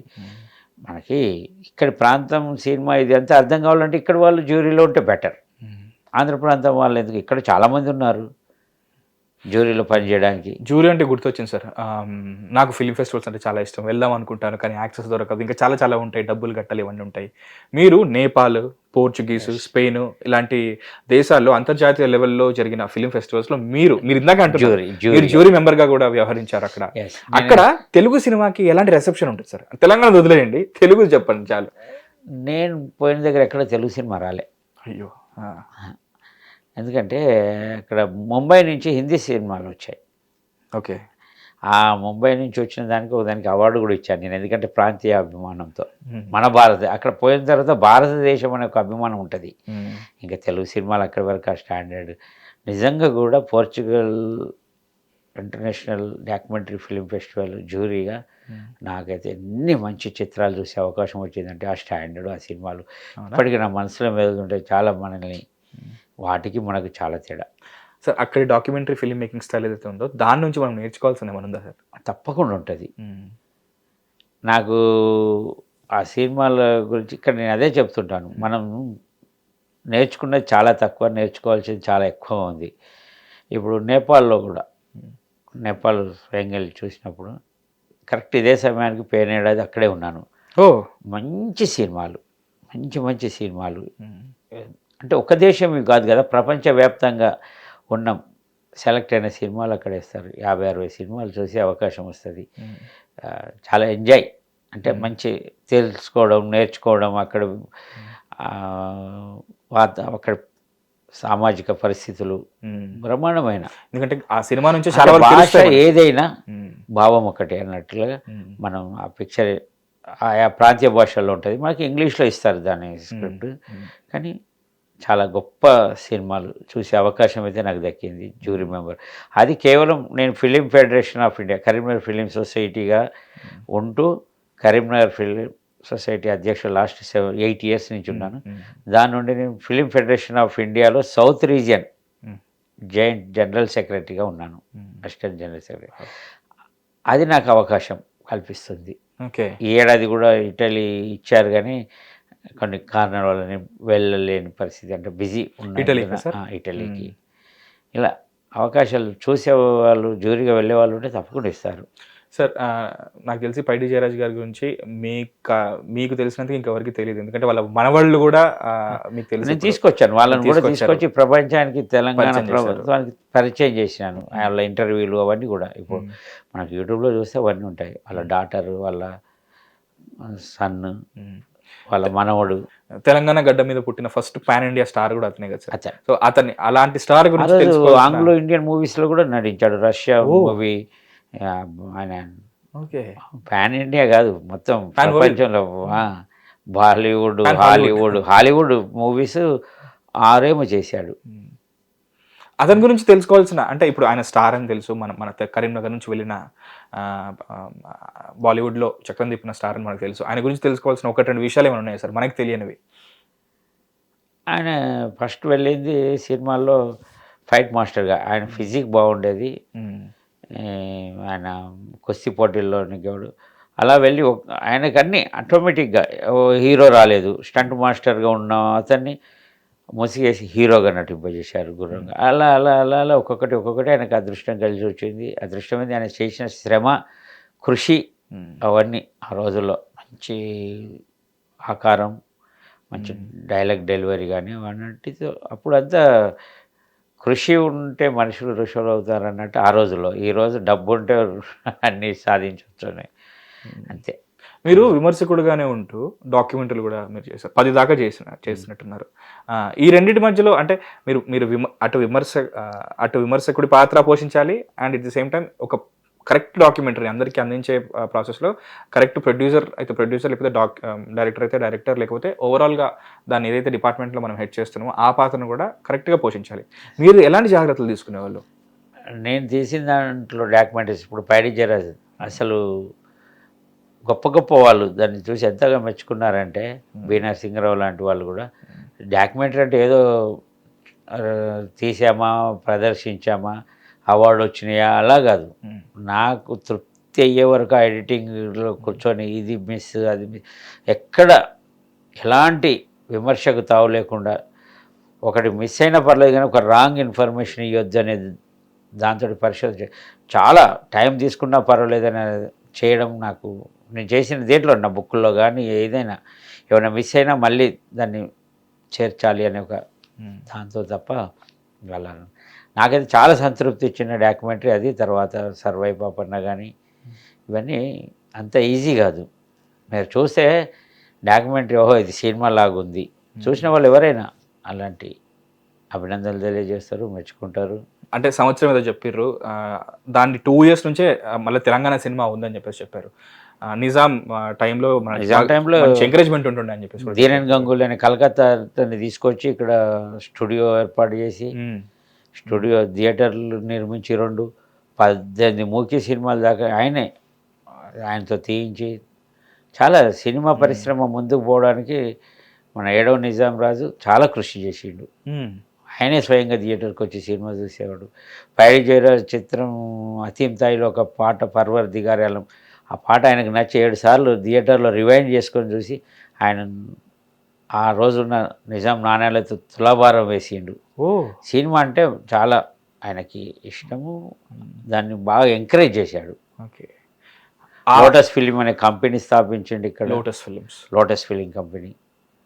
థియేటర్లు యాక్టర్లను ప్రోత్సహించిండు, చాలా బాగా కృషి చేసిండు. తర్వాత ఆటోమేటిక్గా మూకీ నుంచి టాకీకి వచ్చింది. టాకీలో కూడా మన వాళ్ళు సినిమా అంతా ఇంకా మొత్తం తెలుగు సినిమా ప్రభావం వచ్చేసింది. తెలంగాణ సినిమా అప్పుడప్పుడు నరసింహరావు లాంటి దాసి సినిమాకు 6 అంతర్జాతీయ అవార్డ్స్ వచ్చినాయి. జాతీయ స్థాయిలో గవర్నమెంట్ ఇచ్చే, ఇంతవరకు ఏ సినిమాకి రాలే అన్ని అవార్డ్స్. అంటే మనకి తెలంగాణలో ఉంది, కాకపోతే నిర్మాతల కొదువ ఉంది. మ్మ్. అంతగా ప్రోత్సాహం డబ్బులు కూడా పెట్టి. ఒకలో ఉంది. ప్రోత్సాహం కాదు, సినిమాలు తీసే దర్శకులు ఉన్నారు. ఇప్పుడు చెప్తున్నాను కదా, తెలంగాణ నుంచి 8-10 మంది డైరెక్టర్లు ఇవాళ తెలంగాణ సినీ ప్రపంచాన్ని వెళ్తున్నారు, కానీ నిర్మాతలు లేరు. మ్మ్. ఆంధ్ర ప్రాంతం నుంచి నిర్మాతలు ఎక్కువ, ఇంకా మిగతా వాళ్ళు కూడా ఒక 4-5 గుప్పిట్లోనే నిర్మాతలు. తెలంగాణ వాళ్ళు నిర్మాతలు వస్తే సినిమాలు వస్తాయి. ఇప్పుడు మీలాంటి వాళ్ళు వచ్చేసి ఈ చరిత్రను బయటకు తీసుకొస్తున్న నేపథ్యంలో ఇప్పుడు గ్లోబల్ తెలంగాణ ఫిలిమ్స్ కూడా కొంచెం గ్లోబల్ లెవెల్లో కొంచెం గ్లోరిఫై అవుతుంది. నిజాం కాలం నాటి నుంచి టైం పడుతుంది, కానీ కొద్ది గొప్ప మనకి ప్రాసెస్ అది మార్పు మొదలైంది. మీరు వేణు ఉడుగుల, వేణు ఎల్దండి, వీళ్ళందరూ చాలా మంది ఇప్పుడు రకరకాల సినిమాలు వస్తున్నాయి. సందీప్ వంగ వాళ్ళంతా ఉన్నారు. కాకపోతే ప్రొడ్యూసర్స్ కొద్దువ, డైరెక్టర్లు ఉన్నారు. అంటే సార్ ఇప్పుడు ఇంకా మార్పు మొదలైందని మాత్రమే మనం మాట్లాడుకుంటున్నాం. ఇప్పుడు నిజాం కాలం నాటి నుంచి మార్పు ఇప్పటి వరకు చూసుకుంటే మీరు చూస్తున్న ఏదైనా గోల్డెన్ మైల్ స్టోన్ లాగా మీకేమన్నా ఓకే ఇది ఈ పరిణామం బాగుంది అనిపిస్తున్న కొంచెం, ఎందుకంటే మీకు చాలా ఆరాటం ఉంది కదా సార్ బల్గం సినిమా అంత సక్సెస్ చూడండి. ఇప్పుడు వెనక బల్గం సినిమా గతంలో పరదాలు వేసుకొని చూసి వెనకట మనకు అవకాశాలు లేనప్పుడు, ఇప్పుడు అన్ని అవకాశాలు ఉన్నా ప్రతి పల్లెకి ఆ సినిమా వెళ్ళింది. తెలంగాణ యాస భాషతో వాడు ఇక్కడ ప్రాంత కథతో తప్పకుండా ఇప్పుడు చాలా సినిమాలు రాబోతున్నాయి, వస్తాయి కూడా, మారుతుంది. ఎన్ని రోజులు ఇప్పుడు ఒక్కసారి ద్వారాలు తెరుచుకున్నాయి, ఒక్కడే రోజు వాళ్ళ చెట్టు నాటిన పొలాలు తప్పకుండా వస్తాయి. అంటే సార్ రూటెడ్ సమయం కూడా అవసరం లేదు, ఎక్కువ సమయం. అంటే ఏమంటారంటే ఇక్కడ ఏరియా అది అంటారు, అంటే మరాఠీలు అంత పెద్ద బాలీవుడ్ పక్కన అది నడుస్తలేదు. ఇక్కడ కూడా ప్రభుత్వ పరంగా ఇన్స్టిట్యూషన్స్, సబ్సిడీలు, చాలా కోఆపరేషన్ ఉండాలి ఇక్కడ. తెలంగాణ సినిమా పాలసీ రావాల్సిన అవసరం ఉంది. తెలంగాణ సినిమా పాలసీ వస్తే డెఫినెట్గా డెవలప్మెంట్ అవుతుంది. అంటే సార్ ఇప్పుడు బలగం ఇందాకే మనం అనుకున్నాం, బలగం అని, దసరా అని, అంటే మట్టి వాసన వచ్చే సినిమాలు, తెలంగాణ మట్టి వాసన సినిమాలు అని చెప్పేసి అంటాం. పరేషాన్ కానీ ఇంకా చాలా సినిమాలు వచ్చినాయి సార్. అది చూసుకుంటే షరతులు వర్తిస్తాయి, షరతులు దాన్ని ఇట్లా విస్మరించడం మనం. ఓకే, షరతులు వర్తిస్తాయి అంటే రూటెడ్ తెలంగాణ సినిమాలు, రూటెడ్ తెలంగాణ కథలు అని మనం చెప్పుకుంటున్నాం. కానీ ఎంతసేపు ఛాంపియన్ మొన్న వచ్చిన ఛాంపియన్, ప్రదీప్ అద్వైతం గారు చేసిన ఛాంపియన్, మనం మా రూటెడ్ తెలంగాణ స్టోరీస్, దొరసాని, నేను దానికి పనిచేసాను కూడా సార్. నేను మిత్రుడు, మంచి మిత్రుడు కేవీఆర్ మహేంద్ర, ఆయన అంతకుముందు షార్ట్ ఫిల్మ్ కూడా చేసేవాడు. ఆ దర్శనానికి నేను చెప్పాను, కరీంనగర్ జిల్లాలో ఉన్న గడులని తిరుగు, నీకు మంచి ఎప్పుడు నాతో టచ్లో ఉంటాడు. కానీ తెలంగాణ సినిమాలు అంటే ఒక కామెంట్ ఉంటుంది సార్, ఎంతసేపు తాగడాన్ని గ్లోరిఫై చేయడం అని చెప్పేసి ఒక కామెంట్ ఉంటుంది సార్. మీరు దాన్ని ఎందుకు తాగడం దేశమంతా ఉంది, కోస్టల్ ఆంధ్రలో తాగరా? ఎవరు తాగడం లేదు అక్కడ ప్రాంతంలో. తెలంగాణలో ఎక్కువ అని అంటారు, కానీ అది తప్పు అభిప్రాయం అని నేను అనుకుంటాను. అంటే ఎక్కడైతే లేబర్ ఎక్కువగా ఉంటారో, అంటే కార్మికులు ఎక్కువగా ఉంటారో, పని చేసే వాళ్ళు ఎక్కువగా ఉంటారో, అక్కడ తప్పకుండా తాగడం అనేది ఎక్కువ. వాళ్ళు చేసిన శ్రమపడే శ్రామికులు ఉన్న చోట తాగడం ఎక్కువ ఉంటుంది, వాళ్ళ శ్రమను మర్చిపోవడానికి. అంతే తప్ప అందులో కొంతమంది వ్యసన పరులై జీవితాలు నాశనం చేసుకుంటారు. అంతే తప్ప ప్రాంతాలను బట్టి కాదు. అక్కడ ఉన్న వాళ్ళంతా ఇక్కడికి వచ్చారు, వాళ్ళందరూ తాగుతుంటే ఆటోమేటిక్ అక్కడి వాళ్ళు అంతా కలిసి ఇక్కడ డబ్బులు అవుతున్నారు కదా. ఆంధ్ర ప్రాంతం నుంచి వచ్చిన వాళ్ళంతా ఇక్కడ శ్రామికులే, శ్రమపడారు. పెట్టుబడిదారులు ఉన్నారు, పెట్టుబడిదారులు వాళ్ళు హై లెవెల్లో తీసుకుంటారు, అంతే. మీ పుస్తకాన్ని ఆవిష్కరిస్తున్నప్పుడు విజేంద్ర ప్రసాద్ గారు మీ పుస్తకాన్ని ఆవిష్కరిస్తున్నప్పుడు ఇక్కడ ఈ ప్రాంతంలో కళలు చాలా ఉన్నాయి, అవన్నీ అంతరించిపోతున్నాయి. అవి అంతరించిపోతున్నాయి. అసలు ఎన్ని కళలు అంటే నాకు చిత్రంగా ఉన్నది నేను చూస్తుంటే. ఆయన తెలంగాణ బాగా ప్రేమిస్తాడు, తెలంగాణ మట్టి, తెలంగాణ వాళ్ళ ఇచ్చే మర్యాద అన్న. ఇక్కడ వాళ్ళు, ఆయన ఒక ఇంటర్వ్యూలో చెప్పాడు, ఇక్కడ వాళ్ళు ఇంటికి రాగానే తిన్నావా ఇలాంటి వర్డ్స్ అడుగుతారు తప్ప ఆంధ్ర ప్రాంతంలో అలాంటి మర్యాద ఉండదని చెప్తాడు. ఇది ఇక్కడి ప్రాంతం. దాని గురించి ఆయన చెప్పిండు, అవన్నిటి గురించి ఇంకా మీరు నిక్షిప్తం చేయాలి. ఆ కళాకారులు ఎన్నో కళలు ఉన్నాయి, అవన్నీ అంతరించిపోతున్నాయి. ఇంకా ఎలాంటి ప్రోత్సాహం రావాలని మీకు అనిపిస్తుంది సార్? అంటే ఓన్లీ నిర్మాతలేనా, లేకపోతే ప్రభుత్వం ఒక ఇన్స్టిట్యూషన్ తీసుకురావాలి, మ్యూజియం తీసుకురావాలి, ఆర్కియాలజీ, రకరకాల ప్రోత్సాహాలు ఇవ్వాలి, సబ్సిడీలు ఇవ్వాలి. ఇవన్నీ చేయాలి. ప్రభుత్వం మీద బాధ్యత ఉంటుంది. ప్రభుత్వం నుండి సపోర్ట్ లేనంత వరకు చాలా కష్టం. సార్ ఇప్పుడు ఈ సింగిల్ విండో విధానాన్ని తీసుకొచ్చి పర్మిషన్స్ ఉమ్. ఇవన్నీ కూడా అప్పట్లో పెట్టామని చెప్పేసి అంటున్నారు, అది ఇంకా రూపాంతరం చెందలేదా సార్? సింగిల్ విండో విధానం లేదు. అది ఇంకా సినీ పరిశ్రమలో కొన్ని అమలు కాలేదు. మన ఇప్పుడు ముఖ్యమంత్రి గారు అయితే ఇక్కడ చేద్దామనే ఆలోచనలోనే ఉన్నారు.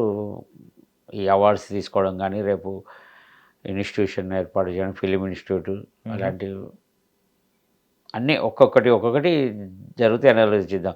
ఇవాళ చూడు, నిన్న మాట్లాడాం, అది నెట్ఫ్లిక్స్ వచ్చింది ఇక్కడ. అవును సార్. ఆఫీస్ అలా తప్పకుండా మార్పు వస్తుంది.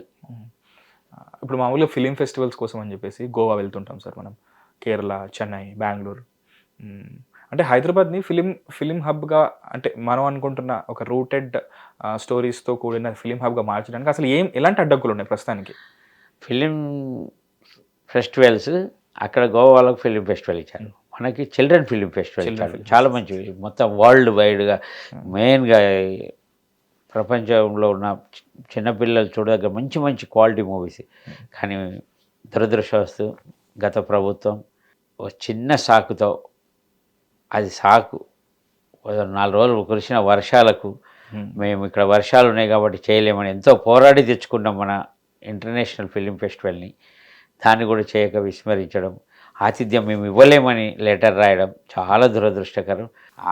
అక్కడ కూడా ప్రభుత్వం కూడా ఇవన్నీ ప్రోత్సాహాలన్నీ ఎలా ఉంటాయంటే ఉండే పాలకులను బట్టి ఉంటాయి. ఇప్పుడు చిల్డ్రన్ ఫిలిం ఫెస్టివల్ అనేది ఇక్కడ ఎంతమంది ప్రతి థియేటర్లో మీరు చూసేవాళ్ళు, అప్పుడు అన్ని థియేటర్లలో ఆ సినిమాలు ఒక వారం రోజుల పండగ జరిగేది, వారం 10 రోజులు బ్రహ్మాండంగా పిల్లలందరూ చూసి చాలా గొప్ప అవకాశాన్ని ఒక చిన్ని కారణంతో వదులుకోవడంగా మేము చేయలేమని లెటర్ ఇచ్చేశారు. సార్ మీకు డాక్టరేట్ వచ్చింది కదా సార్, దాని గురించి చెప్పండి సార్. డాక్టరేట్ జర్నలిజం గురించి వచ్చింది, నేను రాస్తున్న వాటన్నింటి గురించి డాక్టరేట్ వచ్చింది. ఈ మధ్యన ఈ తెలంగాణ సినిమా ప్లస్ లిటరేచర్ దీనికి సంబంధించి ఇండియన్ రికార్డ్స్ ఆఫ్ ద బుక్స్లో కూడా చోటు ఇచ్చారు. మొన్ననే విజేంద్ర ప్రసాద్ గారి చేతుల మీద తీసుకున్నాను. ఇట్లా దీనికి సార్ ఇండియన్ బుక్ ఆఫ్ రికార్డ్స్లో సినిమా పరిశోధన గురించే. ఇప్పుడు సినిమా వ్యక్తులు కావచ్చు, వ్యవస్థ గురించి కావచ్చు, ఆర్టికల్స్ కావచ్చు, ఇవన్నిటి మీద ఇచ్చారు. ఇప్పుడు మీ మీద గిన్నిస్ వరల్డ్ బుక్ ఆఫ్ రికార్డ్స్లో కూడా మీ పేరు ఉంది. ఇండియన్ బుక్ ఆఫ్ రికార్డ్స్లో అది ఉంది. ఇట్లా తెలుగు యూనివర్సిటీ వాళ్ళు కీర్తి పురస్కారం ఇచ్చారు. రకరకాలు.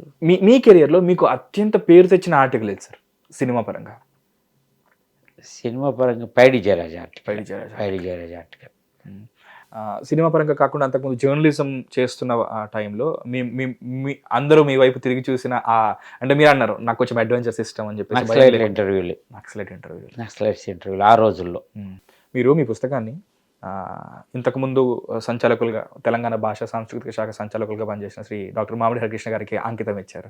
ఆయనకి మీకున్న అనుబంధం ఏంటి సార్, దాని గురించి చెప్పండి. అంటే 25 సంవత్సరాల నుంచి సినిమా పట్ల నాలో ఉన్న ఆసక్తిని, నాకున్న ఇంట్రెస్ట్, అంటే ఇవన్నీ సేకరణ, ఇవన్నీ చూసి ఆయన గొప్ప కదిలే ఒక ఎన్సైక్లోపీడియా. ఆయన ఏ సబ్జెక్ట్ అనేది తీసుకోండి, వాకింగ్ లైబ్రరీ. ఆయన నన్ను ప్రోత్సహించడం, నా బుక్లు ప్రింటింగ్ అప్పుడు, ప్రస్థానం బుక్ ప్రింటింగ్ అప్పుడు అంతా ఆయన చేతుల మీద చూసుకోవడం. తర్వాత మొన్నటి బుక్ కూడా ఆ కవర్ పేజ్ అంత అందంగా తీసుకురావడానికి ఆయన ఒక కారణం.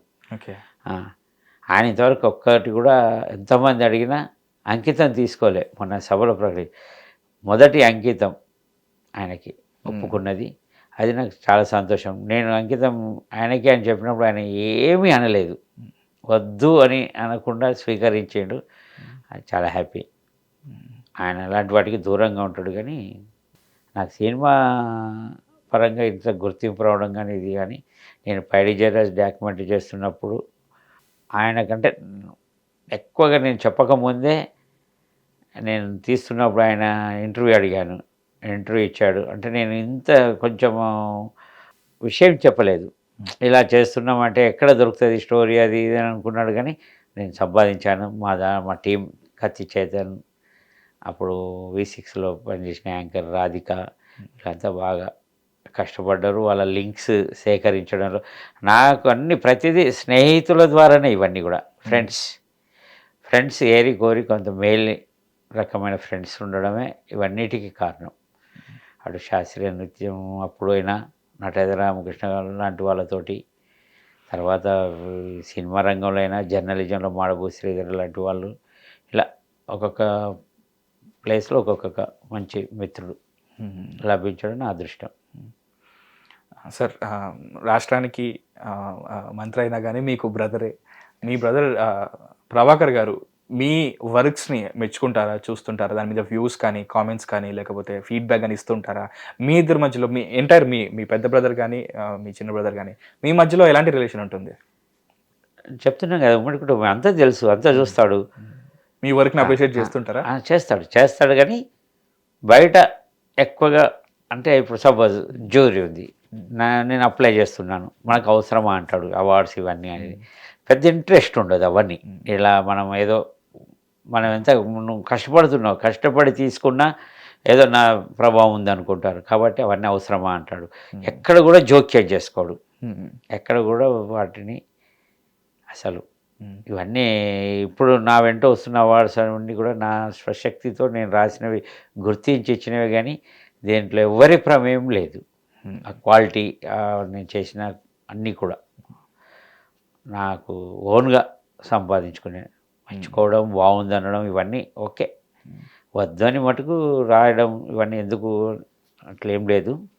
మీరు రాసిన వాటిలో మీ నుంచి వచ్చిన బుక్స్లో మీ ఇంట్లో వాళ్ళకి ఏది ఇష్టం? ఏ బుక్ కానీ ఏది చదివి ఇది బాగుందని చెప్పేసి ఏది అనుకున్నారు వాళ్ళు?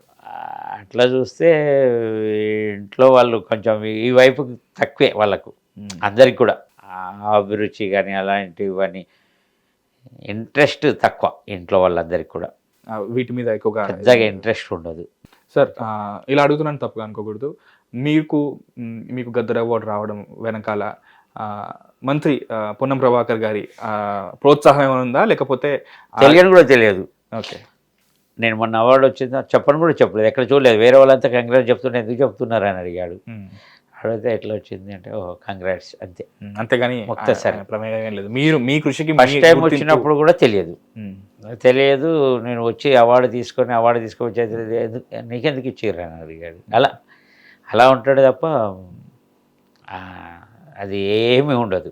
సార్ మీ ఇంట్లోనే మీరు ముగ్గురు అన్నదమ్ములు, ముగ్గురు ఒక్కొక్క ఫీల్డ్స్లో మీ ఉన్నత పదవుల్లో ఉన్నారు. కానీ ఇప్పుడు చూస్తే జెన్జీ యువత దీని గురించి పట్టించుకోమన్నట్టుగా ఉంటున్నారో అర్థం కాదు, పట్టించుకుంటున్నారో అర్థం కాదు, అసలు వాళ్ళు ఎలా బిహేవ్ చేస్తున్నారో అర్థం కాదు. ఎవరి ఫీల్డ్ వాళ్ళు, ఎవరి కృషి వాళ్ళు చేసుకుంటూ పోతారు. ఒకరి ఫీల్డ్లో ఒకరు జోక్యం చేసుకోము. ఈ జనరేషన్ గురించి మీరు చూస్తుంటే మీకు ఎట్లా అనిపిస్తుంది? ఈ జనరేషన్ పిల్లల్ని చూస్తుంటే, మీరు ఒక జర్నలిస్ట్ కదా, మీరు వాళ్ళని చూసి చాలా మార్పు అసలు ఇప్పుడు ఉన్న దాంట్లో. సీరియస్గా ఉమ్మడి కుటుంబ వ్యవస్థ పోయిన రోజే అన్నీ పోయినాయి. వాల్యూస్ లేవు, అన్నీ విచ్ఛిన్నమవుతున్న కుటుంబాలు. ఈ మైక్రో లెవెల్లో పోయిన తర్వాత చిన్న చిన్న కుటుంబాలు, ఒక బాధ వస్తే ఎవరికి చెప్పుకోవాలో తెలియదు. ఈ సొసైటీస్ పెరగడానికి కూడా చిన్న కుటుంబాలే కారణం. ఏంటంటే పెద్దవాళ్ళు అనేవాళ్ళు ఉంటే వాళ్ళకు బాధను చెప్పుకోవడానికి అవకాశం, వాళ్ళు గమనించి బాధలు తీర్చే అవకాశం ఉంటుంది. ఇప్పుడు ఎక్కడ అంత స్పీడ్ యుగం, పరుగు. సార్ మీ ఇంట్లోనే ఒక రాజకీయ నేపథ్యం, ఒక న్యాయ నేపథ్యం గల అన్నదమ్ములు ఉన్నా కూడా మీకు చాలా కష్టపడాల్సి వచ్చింది. ఎందుకంటే మీరు వాళ్ళ హెల్ప్ తీసుకోలేదు. మీరుగా మీ రంగంలో మీరు అంటే నేను వ్యాపారం చేస్తుంటాను, బిజినెస్ చేసుకుంటారు, వ్యాపారం చేసుకుంటూనే ఇద్దరితో. ప్రభాకర్ అయితే వ్యాపారం లేదు, ఏది లేదు. కుటుంబం అంతా మేము ముగ్గురం అందరం ఈక్వల్ షేర్స్. కాకపోతే నా అభిరుచి నాది. ఈ అభిరుచులలో నా ఇష్టమైంది నేను తింటాను, వాళ్ళు ఇష్టమైంది వాళ్ళు తింటారు. అంతేగాని వాటిలలో జోక్యం ఏమి ఉండదు అభిరుచులలో. మీకే ఇంత కష్టంగా ఉండింది, ఇప్పుడు నెక్స్ట్ రావాలనుకుంటున్న వాళ్ళకి, ఇండస్ట్రీలోకి రావాలనుకుంటున్న వారికి మీ సజెషన్ ఏంటి సార్? ఫిలిం ఇండస్ట్రీలోకి సాహసమే నెక్స్ట్ రావాలనుకున్న వాళ్ళకు. అభిరుచి ఉండడమే కాదు, కాకపోతే శ్రమ ఉంటే కొంచెం సమయం పడుతుంది. అంత ఈ స్పీడ్ యుగంలో మన వాళ్ళు ఆ తలుకు బెలుకుల మధ్య రాకపోకుండా వేరే ఏదైనా చేసుకోవడం ఉత్తమం. ఇంట్రెస్ట్ ఉండి చాలామంది ఫిలిం నగర్లో అక్కడ ఇక్కడ ఎంతమంది జీవితాలు వ్యర్థమైపోతున్నాయి. అదే రంగుల ప్రపంచం. ఆ రంగుల ప్రపంచంలోకి రమ్మని మటుకు నేను ఎవరికి చెప్పను. మీకంటే ఏదైనా మోటివేషన్ ఉందా సార్? మీకు ఎన్నో అడ్డంకులు వస్తుంటాయి. మీరు ఎన్నో ఎమోషన్స్ అన్నీ మీరు బ్యాలెన్స్ చేస్తూ ముందుకెళ్ళాల్సి వస్తుంటుంది.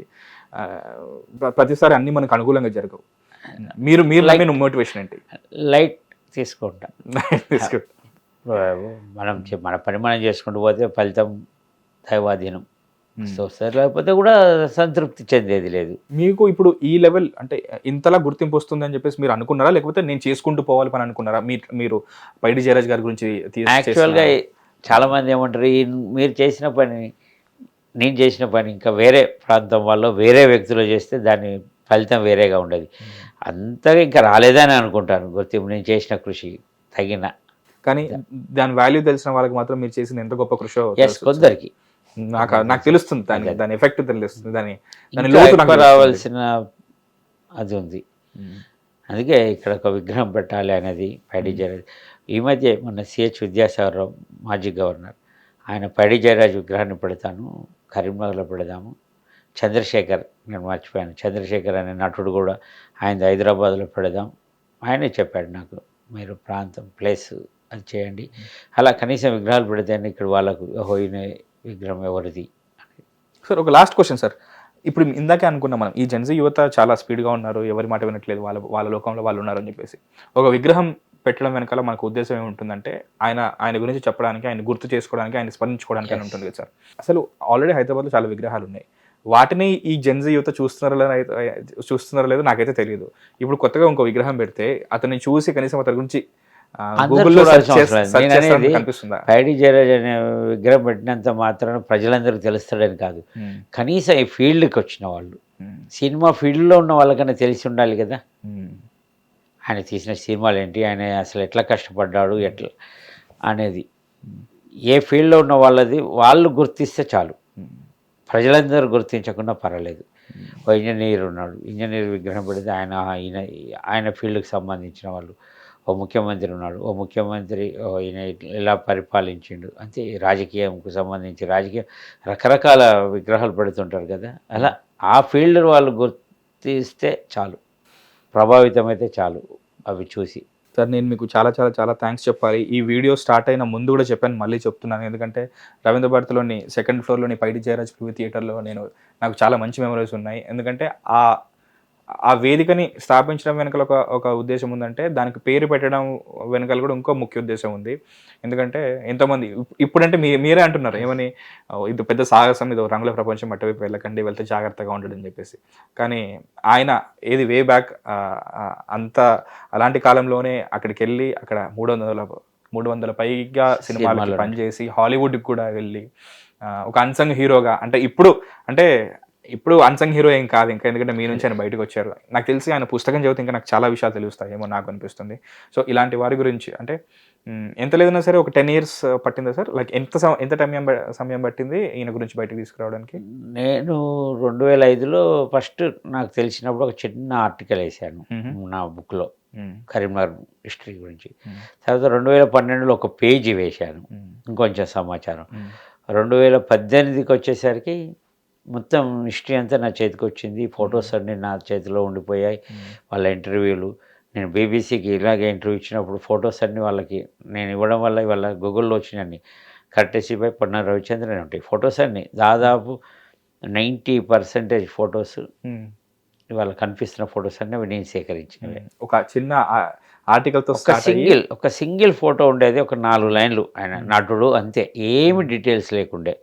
అది 2014-15 ప్రాంతంలో అప్పుడే బయటకు వచ్చినప్పుడు వెంటనే V6 వాళ్ళు దాని మీద మనది మర్చిన వీళ్ళు తెలంగాణ మరచకబారిన అదేదో అని పెట్టి టైటిల్ పెట్టి చాలామంది, అందులో పైడి జయరాజ్ గురించి కూడా రావడం, పెద్ద ఏం లేదు, 4 లైన్లే, అది రిపీట్గా.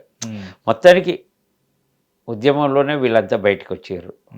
నేను 2005లోనే తీసుకొచ్చిన వాటిని సేకరించి రాష్ట్ర వ్యాప్తంగా ఉద్యమం నేను ఆర్టికల్స్ రాశాను ఆ సమయంలో.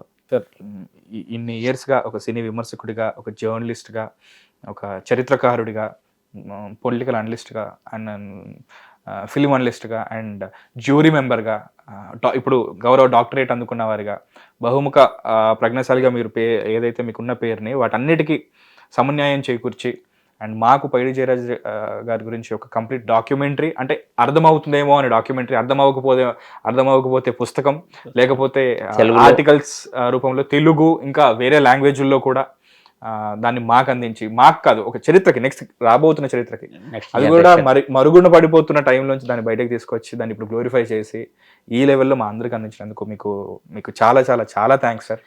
అండ్ ఇక్కడ జరిగిన టెక్నికల్ ప్రాబ్లం గురించి కూడా మీకు తెలుసు, అయినా కానీ ఓపిక్గా మళ్ళీ కూర్చొని మాకు ఇవన్నీ మాకు సవివరంగా మాకు ఎక్స్ప్లెయిన్ చేశారు.